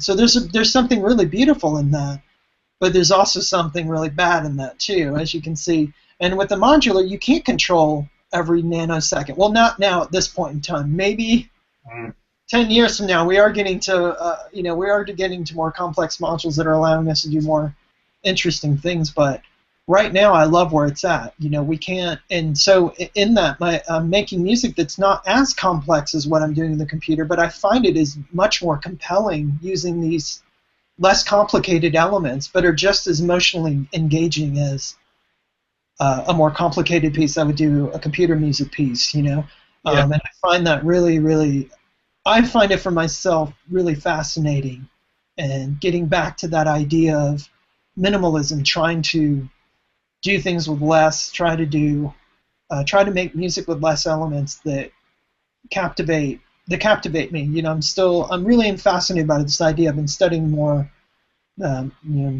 musical composers that are practicing restraint and minimalism and using just a few elements and not using everything. I've always liked embracing those limitations that a particular piece of machinery. If that something doesn't have 4 or 8 or 12 tracks, it just has 1 or something like that. The fact is that obviously sonically the modular environment is more or less endless in its sonic capability, but from its structure and compositional methods, those are quite limiting in a good way. And that's exactly the same reason lots of people have gone from computer to hardware or from hardware to computer. When I sort of went back into this particular direction, those are all the points that I like about it. The fact that I actually have to stand up to use my sort of modular, that I have to use both hands, I have to physically make these interactions, and always that thinking process. And the fact is that nearly in every sort of module there is a limit to it. There is an infinite amount of things that you can do, and that's great. That's what I really like about it. Yeah. Just to touch back on something Richard said as well. It's funny you mention to use your ears more. Something I do. I don't know whether it's you guys do it as well. There's always the option there to over-tweak. We've all over-tweaked patches and they're gone. What I do a lot is, once I've built a patch, I'll sit back, find a comfortable chair, just step away from the modular, just use my ears, and kind of go, what else does this need? What could I do to make this better? How I get there is irrelevant. I'll just sit back and I'll listen. Exactly. Just use my ears. Listen, what does this patch need? How I get there is irrelevant. Another thing, Richard, what you said, Richard, is absolutely and then I'll right. step back to modular, and then I'll start thinking about how I get there. Yeah, totally. Yeah, but what you said earlier, Richard, I've actually been in the studio with people and they've done this, where they're looking in Logic or whatever the software was, and they're looking at this linear timeline and think, oh, something should go there, because they're looking at these kind of brick wall Lego arrangements, and they kind of, oh, we need to fill that. It's like a wall. It's like, why? You know, because you're not actually listening, you're looking at this brickwork. It needs to go there. Yeah. It's very true. It happens a lot. Like I'm even myself, I blame myself. I get caught in that same situation a lot, and really you just have to listen to things and close your eyes. You know, like I do that a lot with my modular when I'm working on modular compositions, and I'm like, yeah, I did this with the modular. Sure, it's impressive to me, but you know, is it going to be impressive to my wife who doesn't even care? She doesn't care how I made. She doesn't care if I made it on a modular or what. She does. She just wants to listen to it. And the real test is just to be able to play it in my car, play the song, a modular track, or any track. It doesn't matter, whatever piece of hardware I've made or made it on, and just listen to it. Has it emotionally taken me somewhere? Have I, you know, transcended into this other world with this piece of music? And that, to me, is always been the most important thing. Whether it's like sounds I make or a modular patch, I try to like make a piece of music with it that's somewhat, you know, memorable and something that people want to have experiences to. And you know, just like you were saying before, you know, it's irrelevant how you get to that end result. You know, whether it's a $1 toy or this extravagant modular system or a computer. I mean, whatever you have to do to get to that point to create that experience, I think you should just do whatever you have to do. Yeah. I love that. Did you see it was kind of kicking around on social media? There was like a little meme kind of cartoon of this guy, and it said, "Well, I really liked that track until I found out it was done on mini keys." Yeah. That kind of attitude, like as soon as you've said what it's done on, you just get the knobbery comes out, you know. I mean, I find for me that I'm worse with nitpicking and tweaking on a DAW when I'm collaborating with someone and we may be sharing projects and they'll bring a laptop round and we hook it into my system and they can go, you know, I've done loads of work on this since I last saw you, check this out. And they hit the space bar and 4 bars in, I'm already looking and going, right, well, what have you done there? I don't remember that being there. And I haven't even given, you know, poor guy. You're not listening, yeah, you're just looking, yeah. I do this. Poor friend that's put, you know, all this effort into creating something that probably didn't need any tweaking half the time, but 10 seconds in and I'm already going, why is that there? What have you done that for? Didn't we have that coming in after 16 bars? And it's just, yeah, just turn the brightness right down, the screen off, tilt the screen. Yeah, I'm most guilty when it's collaborations, I think, strangely. And probably most annoyingly, you know, bring this stuff round and I'm ripping it to pieces 10 seconds in, missing all the good stuff that's happening. But yeah, we've covered well, lots of stuff that we wanted to cover, and also I've got a list of user questions up that people had asked on Facebook and Twitter. We've covered most of it, but just a bit more sort of rapid fire, I guess, to go through some user questions from people. How, in terms of projects, Icaro Ferrer had asked, do you use your patches there and then for projects, or do you find yourself recording the audio and capturing a moment and then you'll find a project that suits? Or do you not record everything just in case? Typically for projects, I'll make the patch from the ground up. That's usually if I'm trying to achieve something, a specific sort of sound or a timbre or sort of space that I have in my head. I'll usually go and try to design and patch that up from the ground up. You know, I very rarely have a patch and then go, oh wait, this would be good for this thing. That it never usually works out with me that way. I'm always in a different mindset where I'm actually working on a project, and then I have to start from. And I like starting from scratch. I like starting with nothing and then building up from there. Yeah, I'll fire through these as they nicely link to it. Sure. Andrew Lloyd said, "How often do you completely unpatch, if ever?" Oh, all the time, almost every night. I love it. I absolutely love just pulling every single cable out. Yeah. Almost every other night. If I don't have a patch that I'm trying to record, and that's the only times when you'll see a patch still ongoing, is if I'm just trying to record multiple instances or different performances of it, and once I feel that I've gotten a good bulk of maybe 5 or 6, really well performed, in my opinion, well performed performances of the patch, I'll then pull it after I've recorded it, and then I just start over again, repeat the process, make another patch, record it, try to get a really good capture of the patch, or me performing the patch, or just the patch playing itself or whatnot, depending on what type of patch it is, and then moving on to the next thing, and then every now and then switching out modules, trying a different configuration, repeating the same procedure, and then moving forward. And never ends, never stops. Yeah. I found, funnily, that I used to use templates for certain projects, completely software based, DAW templates, auto loads, and other things. I found unpatching, I've stopped doing that, and I still like software. I'm not completely trying to make everything modular, but I quite like everything just from an empty slate, and that, again, almost as if we'd written it, but we're not clever enough to, so we definitely didn't do it deliberately. Rupert Lally asked, has working with Modular influenced how you create sounds on other instruments? He says it feels like it does for him, and it definitely does for me.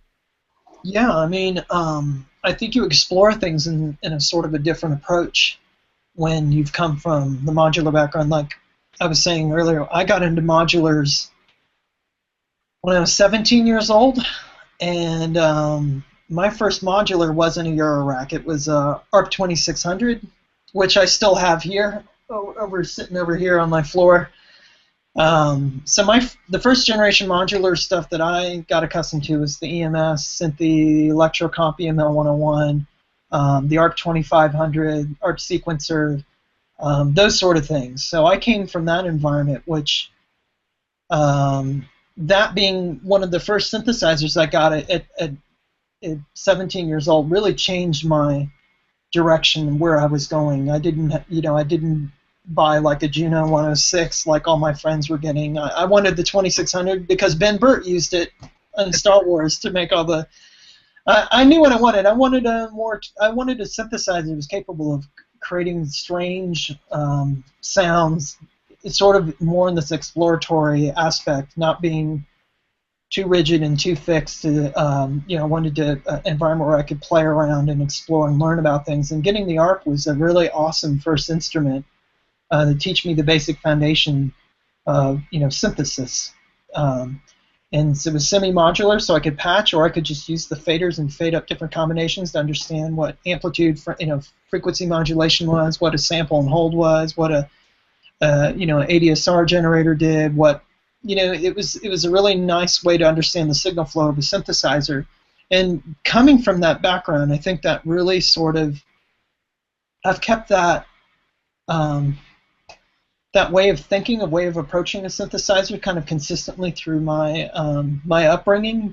As I would get other synthesizers, I would always think about the way that I would explore things when I did with the ARP. Is I would first go to the most basic sound of what that instrument is capable of doing. What do the oscillators sound like? What do the ranges of the oscillators do? What do the oscillators do when they interact with each other with cross modulation and and then you would build. It's like one building block. You understand that, and then you move to the next one, and then your VCA voltage control filtered section, and then you add each section along, and then interact those blocks with each other, and then that's been something I've kind of kept that approach with every synth that I've ever bought outside of modular too, whether those are plugins or other environments. Any instrument, I've always approached it in the old school ARP 2600 format, so I call it, and just explored it. So it's very, but to take things at very basic levels first, to just break it down, not use everything at one time, just strip everything away, start out with one element, understand the basic fundamentals of that before you add the second element on, and then you fully grasp the concepts of each thing before you start integrating everything together. And that's probably sounds very like old man of me, but that's kind of where I came from, and that's always kind of the way I've approached. Well, I felt like Modular really taught me synthesis. Not in a big-headed or egotistical way. I felt like I knew my way around a synth, and more complex soft synths and things like that. But I felt like Modular really got me to understand synthesis. And it's funny how, a little bit of a side note, but I teach for a couple of hours a week as part of my jobs in schools around music, a music technology class. And they, having one of the science department's oscilloscopes and some Modular, much more appeals to the students, and these are 14, 15, 16 years old, than taking a synth in. They love being able to play a keyboard because the keyboard's so familiar to them, but they understand those sort of core building blocks much better when you can just say this is an oscillator and even just unplug everything else out of the case. And they'll play around and they'll look at the wave shapes and then they're like, all right, put something else in. And it seems to click much faster for them. I don't know. What about you, Greg and Matthew? Did you start out? We've probably maybe covered this elsewhere, but did Modular teach you new things? Or again, I've got a lot of sort of mirrored things with Richard here, but yeah, my first foray into Modular was on an ARP 2600, exactly the same. It was the orange face one. And again, just from the general layout of it, it's just superb. It could almost be an educational tool, I guess. But yeah, it was that was definitely my first entry into it. And then just as you mentioned, it's just that kind of sticks with you somehow, that you can just see also, the way that the signal flow, as it were, even though all of that can be interrupted. It just made so much sense to me, really, really kind of logical, and that's what clicked, and I really got the bug early on with that. I mean, I know lots of other people. I mean, at the same time, the first synth that I could afford to buy was like an SH101. I got secondhand, and again, very similar linear pattern, as it were. But I just used to sit with that thing for hours and a pair of headphones on, just like exploring as far as I could push it. Yeah. Probably much like yourself, Ben. I learned on soft synths first of all. Then I picked up some hardware. I did a music production course when I started off, and not like the people I really went to my classes with. I kind of delved more into the synths more and started building patches from scratch, whereas they were barely changing presets. So picking up hardware and then onto Modular seemed like a natural progression for me. Yeah. But yeah, I did learn a lot more about routing of synthesis from Modular than I ever did from any soft synths. Well, I definitely learned. Again, it's probably something people are aware of if they've really delved off into things or spoke to me much. But I followed music production and technology through university, and within a year of Eurorack, I'm sure, and this isn't to knock the course in any way, the course was fantastic, but I'm sure I learned more of just building blocks of synthesis than I did in 3-4 years of university having a Modular. Or at least that's how I took to it and my understanding of it, even if those principles were presented differently throughout those few years.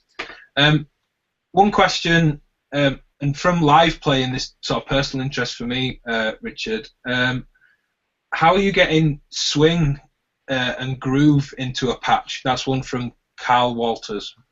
Or do you not use much swing and sort of groove orientated things? Is it all rigid clock?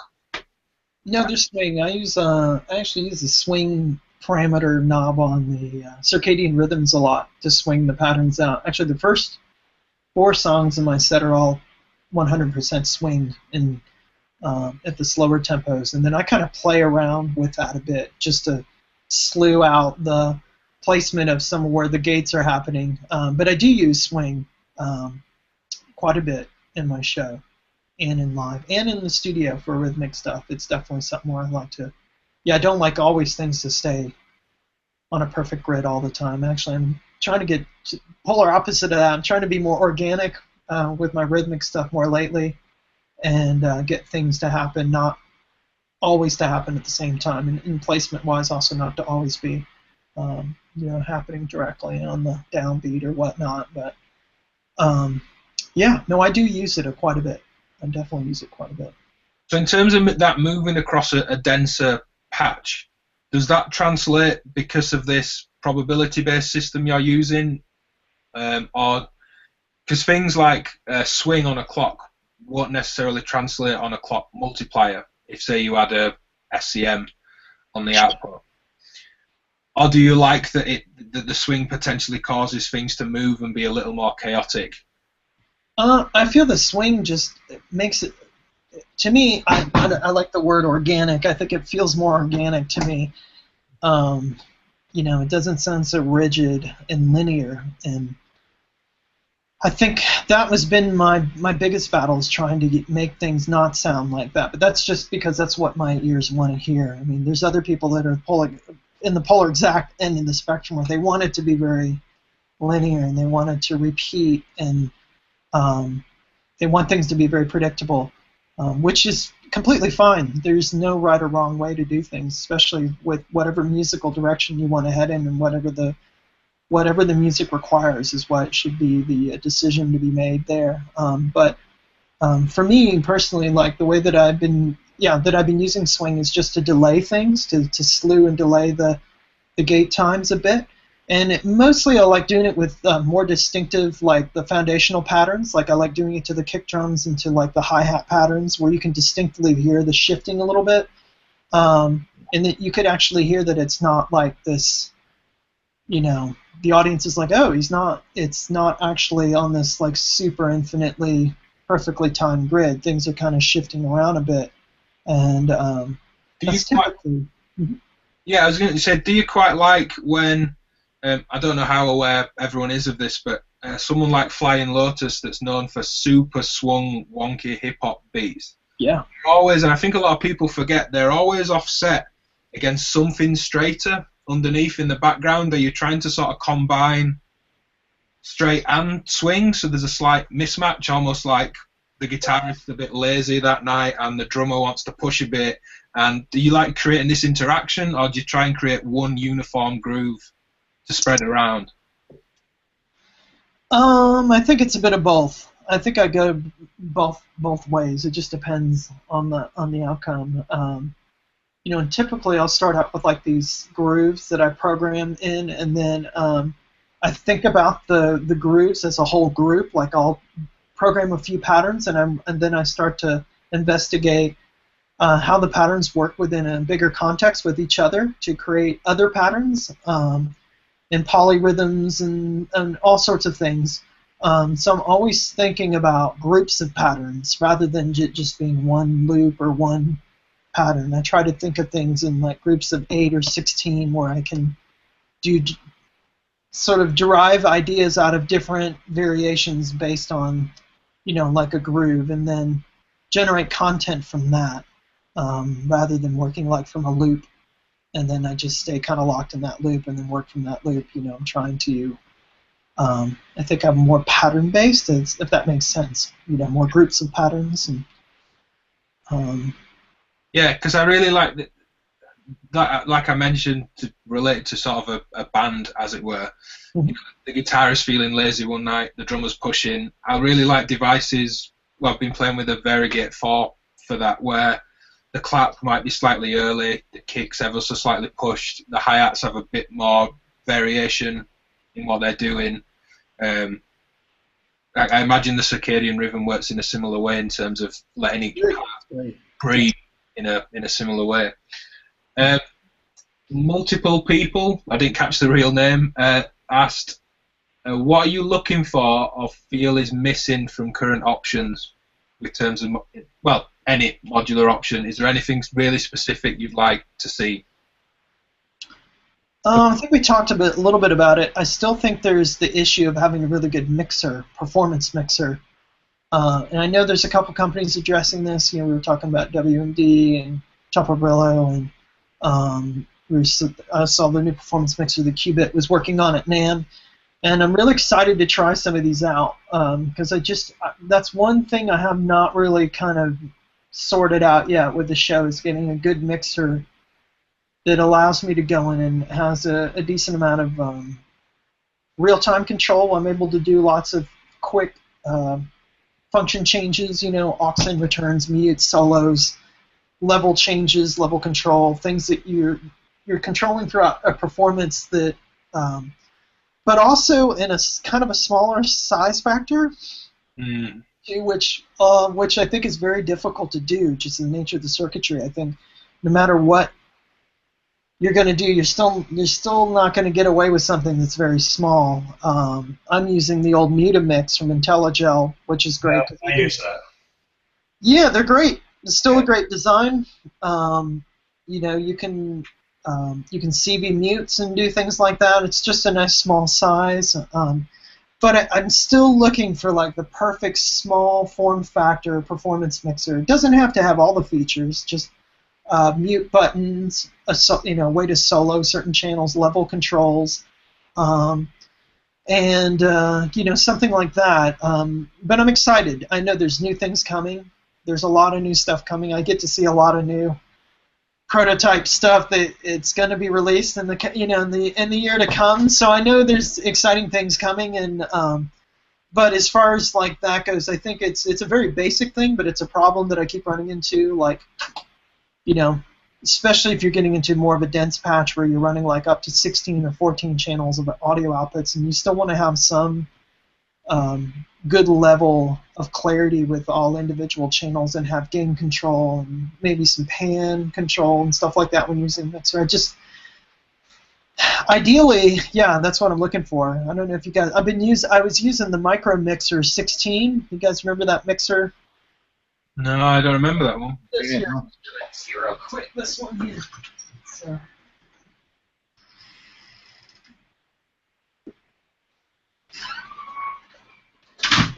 I'll show it to you. It's long gone. It's completely. Oh yeah. 16 channels. You've got quarter-inch inputs here, and this thing's it's pretty small. It's like the size of a guitar pedal. But on there you have your aux send and returns for your top two rows. So you can send to two different sources. And you've got a PAM control in the middle here, and then this is your level control. And then you've got some little LED meters built in to see if you're clipping or whatnot. And then, it's fairly simple. So this is what I was using for modular sets when they couldn't provide a mixer. I would just bring this small one with me. But it may be even something like this for bigger, a Eurorack version of this, for people that run really, really big patches, like a 16-channel mixer section, that you could probably get this into a Eurorack size with not too much, effort. I mean, obviously there'd need to be a place to put all these, but I don't know. I'm looking for something like this. Yeah. I need more channels, and portability is a big factor. So.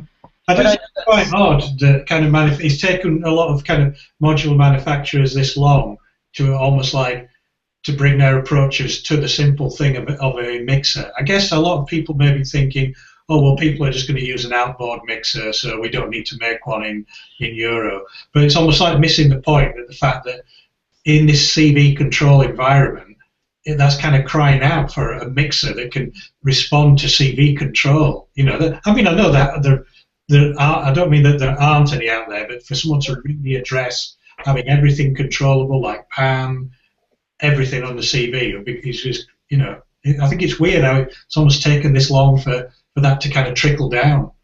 Yeah. As well as that, we've spoken about it before. There's an appetite for essentially having a whole studio within a modular case. Yeah. And, there is one thing that's missing from that performance mixer. Yeah, I think, outputs, mixing, effects, sends, things in stereo, multiple outputs, multiple ins. I think people definitely want that to be the full thing and not just a synth voice or a drum machine. Yeah. Do you not feel like performance will be not restricted, but affected if it's so small. I mean, looking at that mixer, if you were to cram that a little bit smaller in your road, would you go mini pots on it all just to get it all in a system you could travel with, or?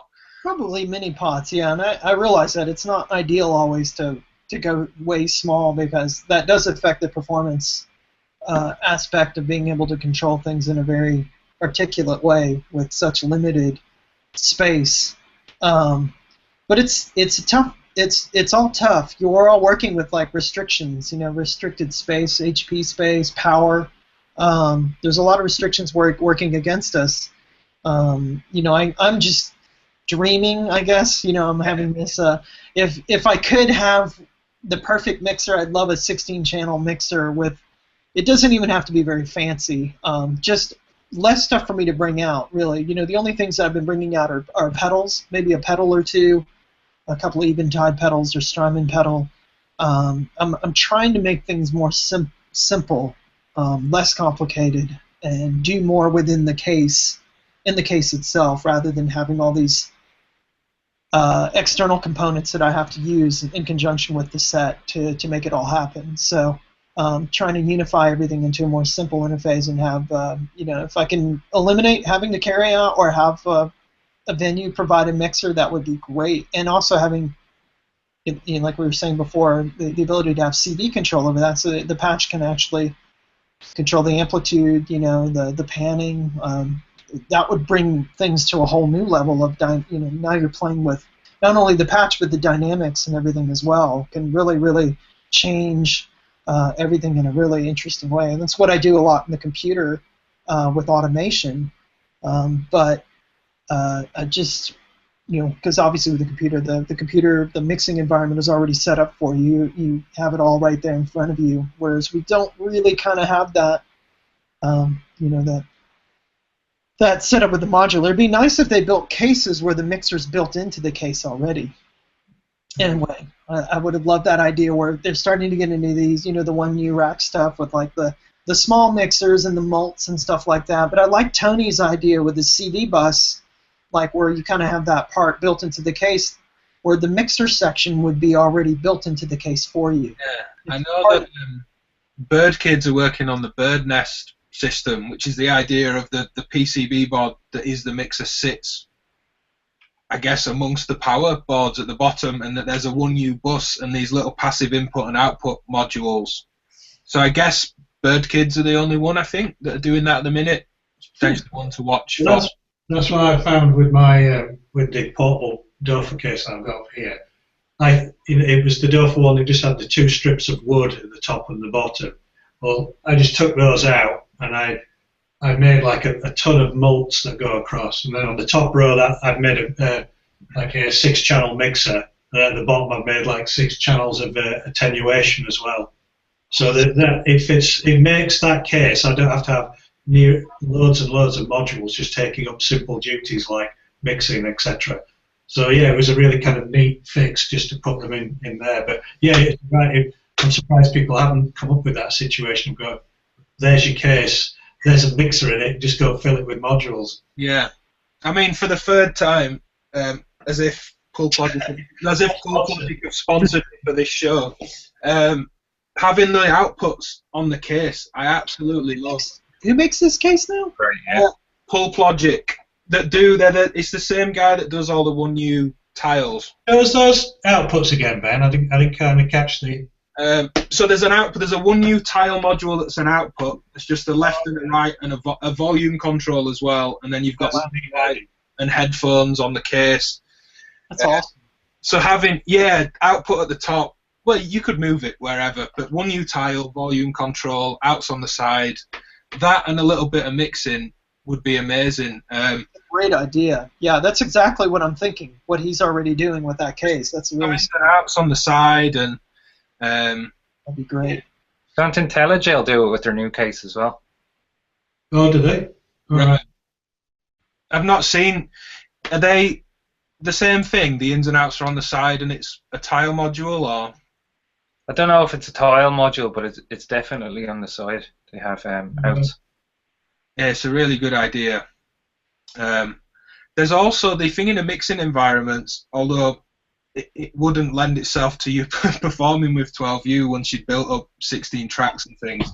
There's the Fractals mixer modules where you buy individual channels and groups and outputs that possibly too big for performance, but that seems like a really interesting way of, if you want 2 more channels, you just put 2 more channels in, or another group that's got a really good, those.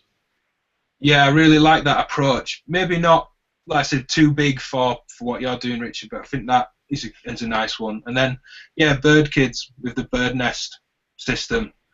They're revealing details on that soon, I believe, for anyone else that's listening and is interested. But definitely one to watch.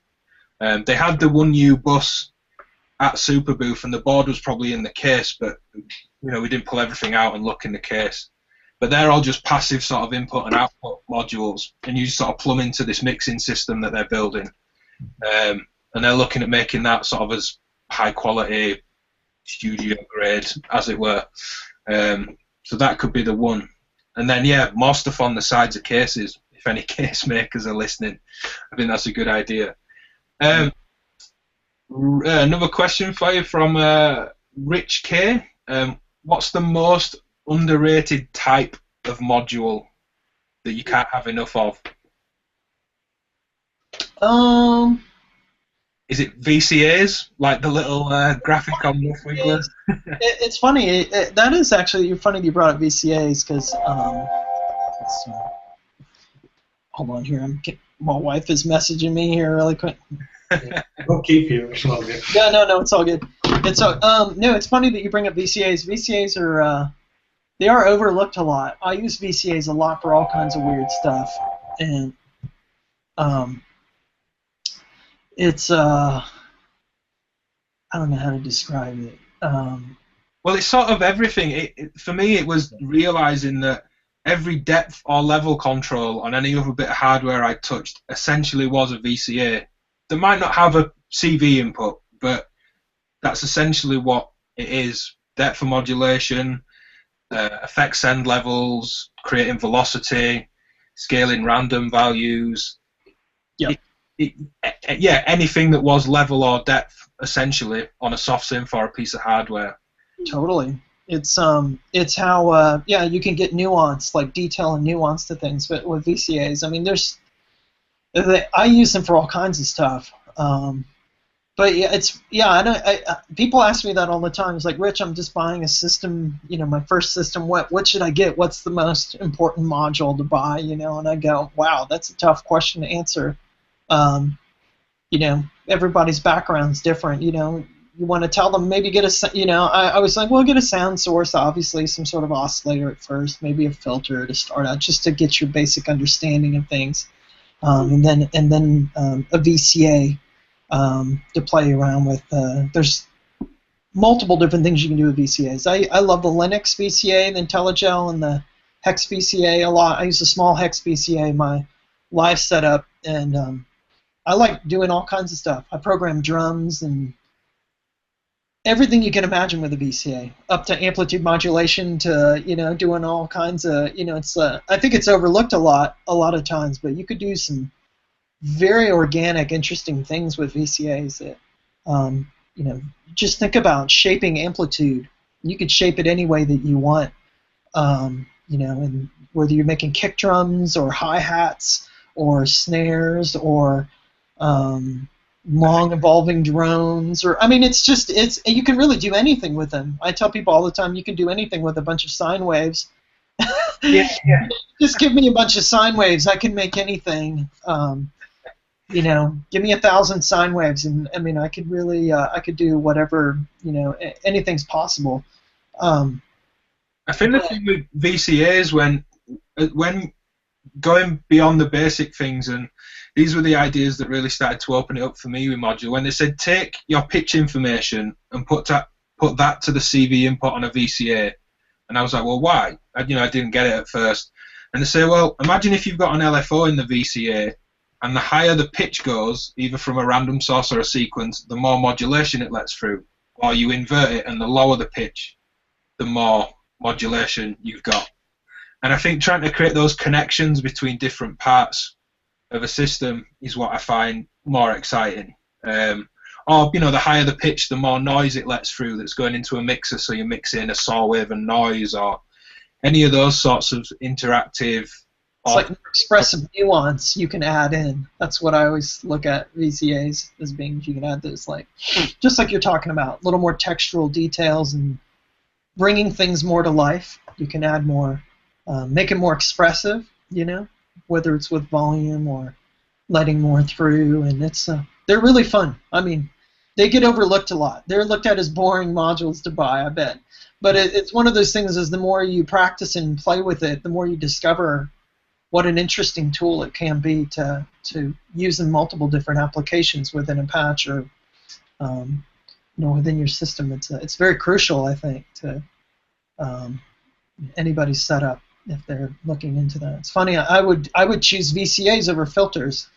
I know a lot of people were looking at my setup, it's like, Rich, you don't use any filters in your setup, and just, you know, like VCAs and Optimixes and stuff like that. And I'm like, yeah, I mean, you can really, you know, you can do a lot with just VCAs, even without any filtering at all. That's definitely true. I think people who are getting into modular initially go on a little bit of a kind of filter binge and just seem to just like have to get this latest filter and this filter, and then they look at the system and go, well, I've really restricted myself now, where it is these little utility things like VCAs, even just little simple mixers can almost like give you way more scope out of the system rather than just getting yet another filter. You know, but I think it's a common thing that you do see people just go on filter overload, I think. Oh, absolutely. I was guilty of that when I first got into Eurorack. I was like, oh, look at all these great filters. I'm going to get the 107 morphing filter and, you know, these different filter. I mean, there's beautiful filters out there. Yeah. And you can go crazy, you know, within, and I think that's awesome. But really, for me, it was just like, you know what? I was just imposing, you know, another restrictive sort of rule upon myself. I was like, I want to build a system in the next few months where I don't use any filters and just see what I can do with VCAs and low-pass gates and those sort of things, and try to not go the typical filter route, and try to, and I did that for like a year or two. I was using no filters, and then recently I've gone back and using filters again with the steady state, it's not steady state, the WMD filter, the small one. Yeah, I can't remember the name. Yeah, the new collab one, 4HP. Yeah. And those are great for just small, and then I'm actually using those as like oscillators too. Right. To do, you know, very crude sort of tracking and modulation, and they've got FM inputs and stuff like that. Very nice for how small they are. And you've got low pass, band pass, high pass outputs on those all simultaneously available. So what I do is I run an output for each one of the braids into one of those, because that's the one thing that's missing from braids, is you don't have any filtering. You have Olivier's out of the VCA section, which is really nice, but to sort of shade off the timbres a bit and darkening up the frequencies, I feel that having a little filter on the output path is really nice when you're tweaking in all three in a patch, especially if you're doing musical stuff and you're trying to dial back some of the high or mid frequencies a bit. I use filtering more like EQs in a way. Yeah, I was going to say, you're talking about it almost how you deal with perception of space in terms of the brighter lines being closer, push the top end and it feels a bit more distant. Exactly. That's exactly how I'm using them. I'm actually using them more like EQs than actually like a typical classic filter effect. So it's just to kind of roll off frequencies and let other things kind of poke through more while everything's playing, to get things a little more dynamic. So I'm probably not using them in the typical sense. I mean, there are parts in the set where I'm actually doing very acidy, you know, filtery things with them, but for the most part I'm using them almost like EQs in a way. So, but you know, they can be important too in a system, and they're, you know, as popular as they are, and it just depends on how you want to, you know, apply them into a patch.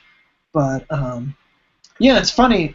Most people are probably thinking that I'm looking for the most ultimate complex module, but it's very simple things I'm trying to do. Really, they're not complicated at all. They're really just taking away things, like taking away complexity, not adding more complexity to anything. Because I think it's easy to get very complex with this stuff very quickly. And And for me, I'm just not really heading in that direction lately. Even though it may seem that way, sometimes the stuff I make sounds really complex, but I break it down to people, and they're like, "Oh, that's all you're using?" And I'm like, "Man, I'm just using these 2 things to make this happen." And they're like, "Man, it sounds like 20 things are going on, but it's just really like 2 or 3 things happening." Well, that's why I really like that question in the what's the most underrated, not the most hyped up or new. Or I like the idea of the sort of unsung hero with the modular stuff and the utilities. You can't hammer that home enough for the utilities. It's funny. Probably the most used module I use is a mult. Yeah, exactly. And it's funny. I've gone through I've gone through using the tip-top audio cable, stackable cables, and then was using the floating hub mults, IntelliGels mults, and then I've just recently gone back to just using hardwired and buffered mults. And mults are probably the most used module. I think they create, especially in a dense patch, I don't know for you, I find that it helps create a visual reference point as to what's happening, especially when I go back the next day.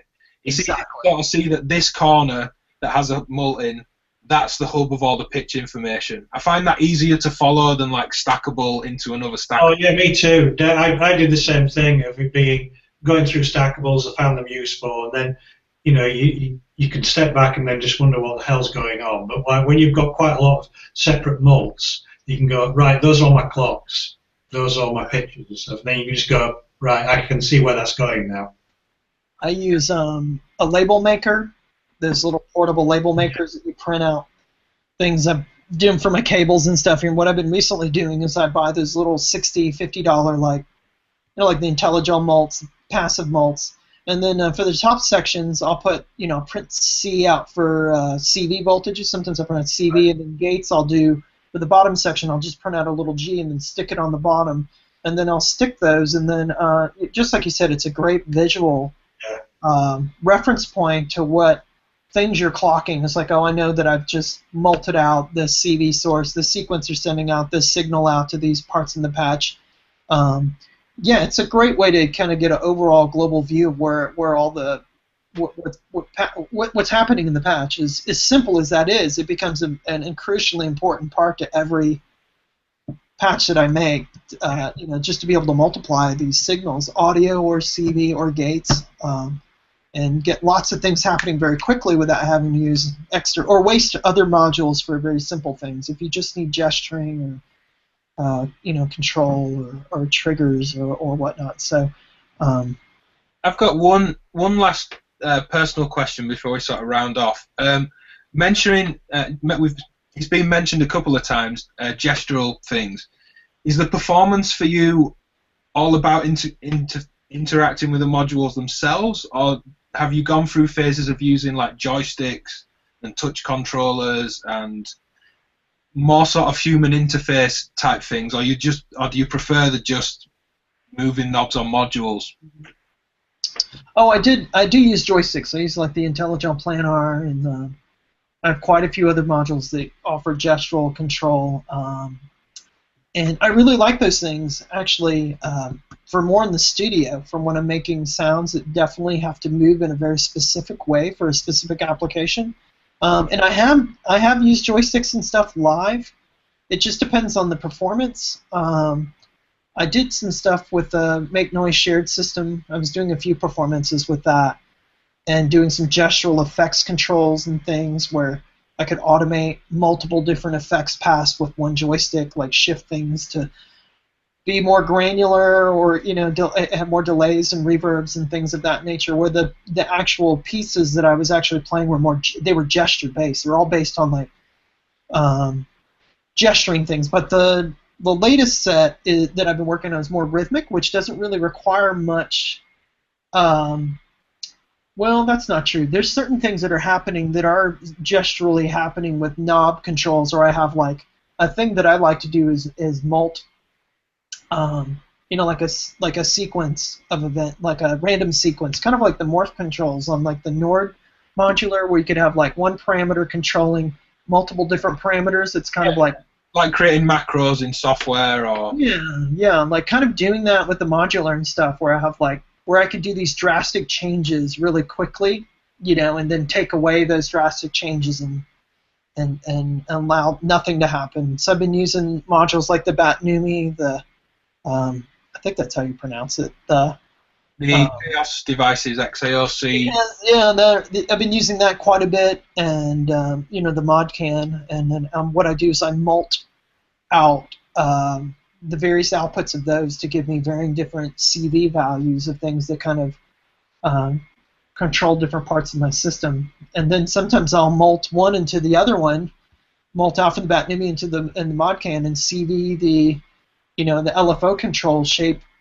So you're getting a lot of gesturing and cross modulation and sort of strange infinite varying of shapes and patterns and stuff happening all at one time, and then controlling that from one single fader where I have a lot of automation that's controlling 5 things, and then dialing that back down to nothing where there's nothing happening.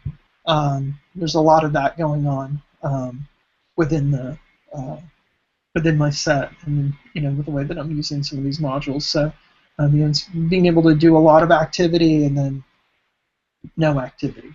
Yeah, I mean, we had 2 reasons I asked it. One was I've just been playing around with a Hackney Vector for a while and the planar and enjoying a skiff that's just a controller. Oh, yeah, the Vector is really cool. Yeah, I have one of those as well. Yeah, especially the recording and the almost scrubbing of performances and some really cool stuff. But funnily, when you talk about taking it from full and then back to nothing, we were just talking about the SynthWorks slider module. So you just got a nice full range, full throw slider. Which one is that? I have a module, 2 modules like that. Is it the SoundWorks L1 control, the LED one? Yeah, Yeah, I have 2 of those. Those are great. Just to quickly record like an automation path and then let it play back the CV automation that you recorded. Those are great. I use those all the time here for stuff, mainly for effects throws. I'll open up a VCA into a pedal or something. Yeah, and I'll hear something, and then they're great, man. I love those. They're really fun. So, speaking of fun, 2 questions to end on. Stacey from Hex Inverter has asked, how do you make the perfect helicopter sound? Well, I mean, if it were me, I'd just go out and record one, but I read one.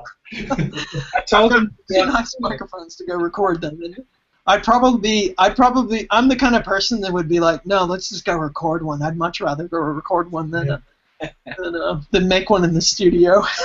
I mean, I don't know if you get him in the States, but I told him to go to Toys R Us, a big toy shop, buy a Casio keyboard and preset 19, and he's set.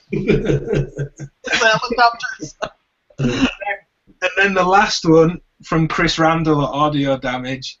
What's the average airspeed velocity of a swallow?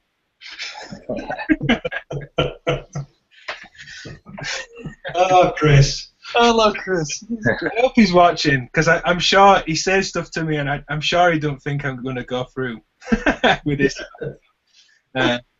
Yeah, cool. Well, thank you very much, Richard, for your time, and I'm sure loads will all be watching it back. There's loads to learn and take from it.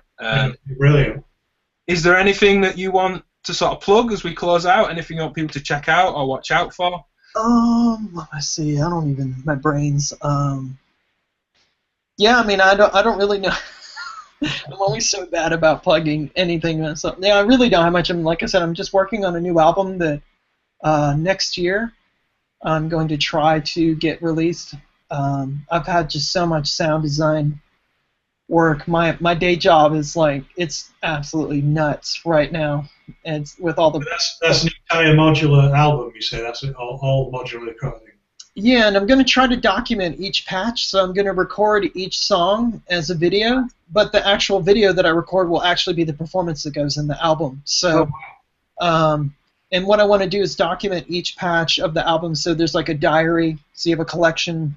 You can reference back and look at all the patch notes. You'll be able to go back and reference, so you'll see how everything was built and constructed, and then you'll have the performance linked to the video, and the track will all be in this sort of like chapter, like 10 chapters, and that's kind of Nothing too complicated. I think what's fascinating about all this is not only the musical output that you can create with these, but also the architecture of how someone puts it all together. Is the intent, like why is this person doing these things in this way? And I think the best correlation you could see is what musically happens, and then what you can hear, but then you can also see the interworkings of that person's workflow. For me, that's what I would love to see from other artists that I really admire. So I'm hoping that I can build up this collection of tracks, and actually I'm moving in a much different direction for the album. It's going to be a much more melodic record,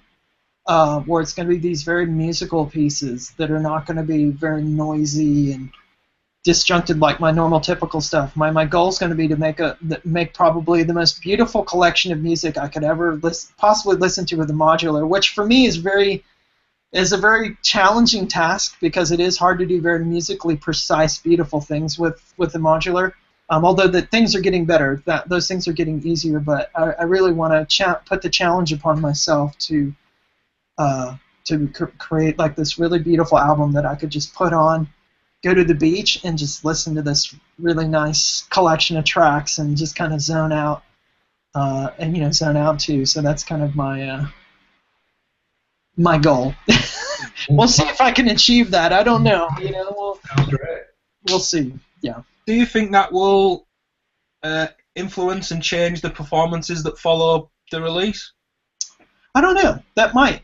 And it depends. I'm always changing things. So to me, the hardest thing to do, one of the harder things for me to do in my performances is actually dealing with, we were talking about earlier, with like how to deal with pitch and melodic content within patches.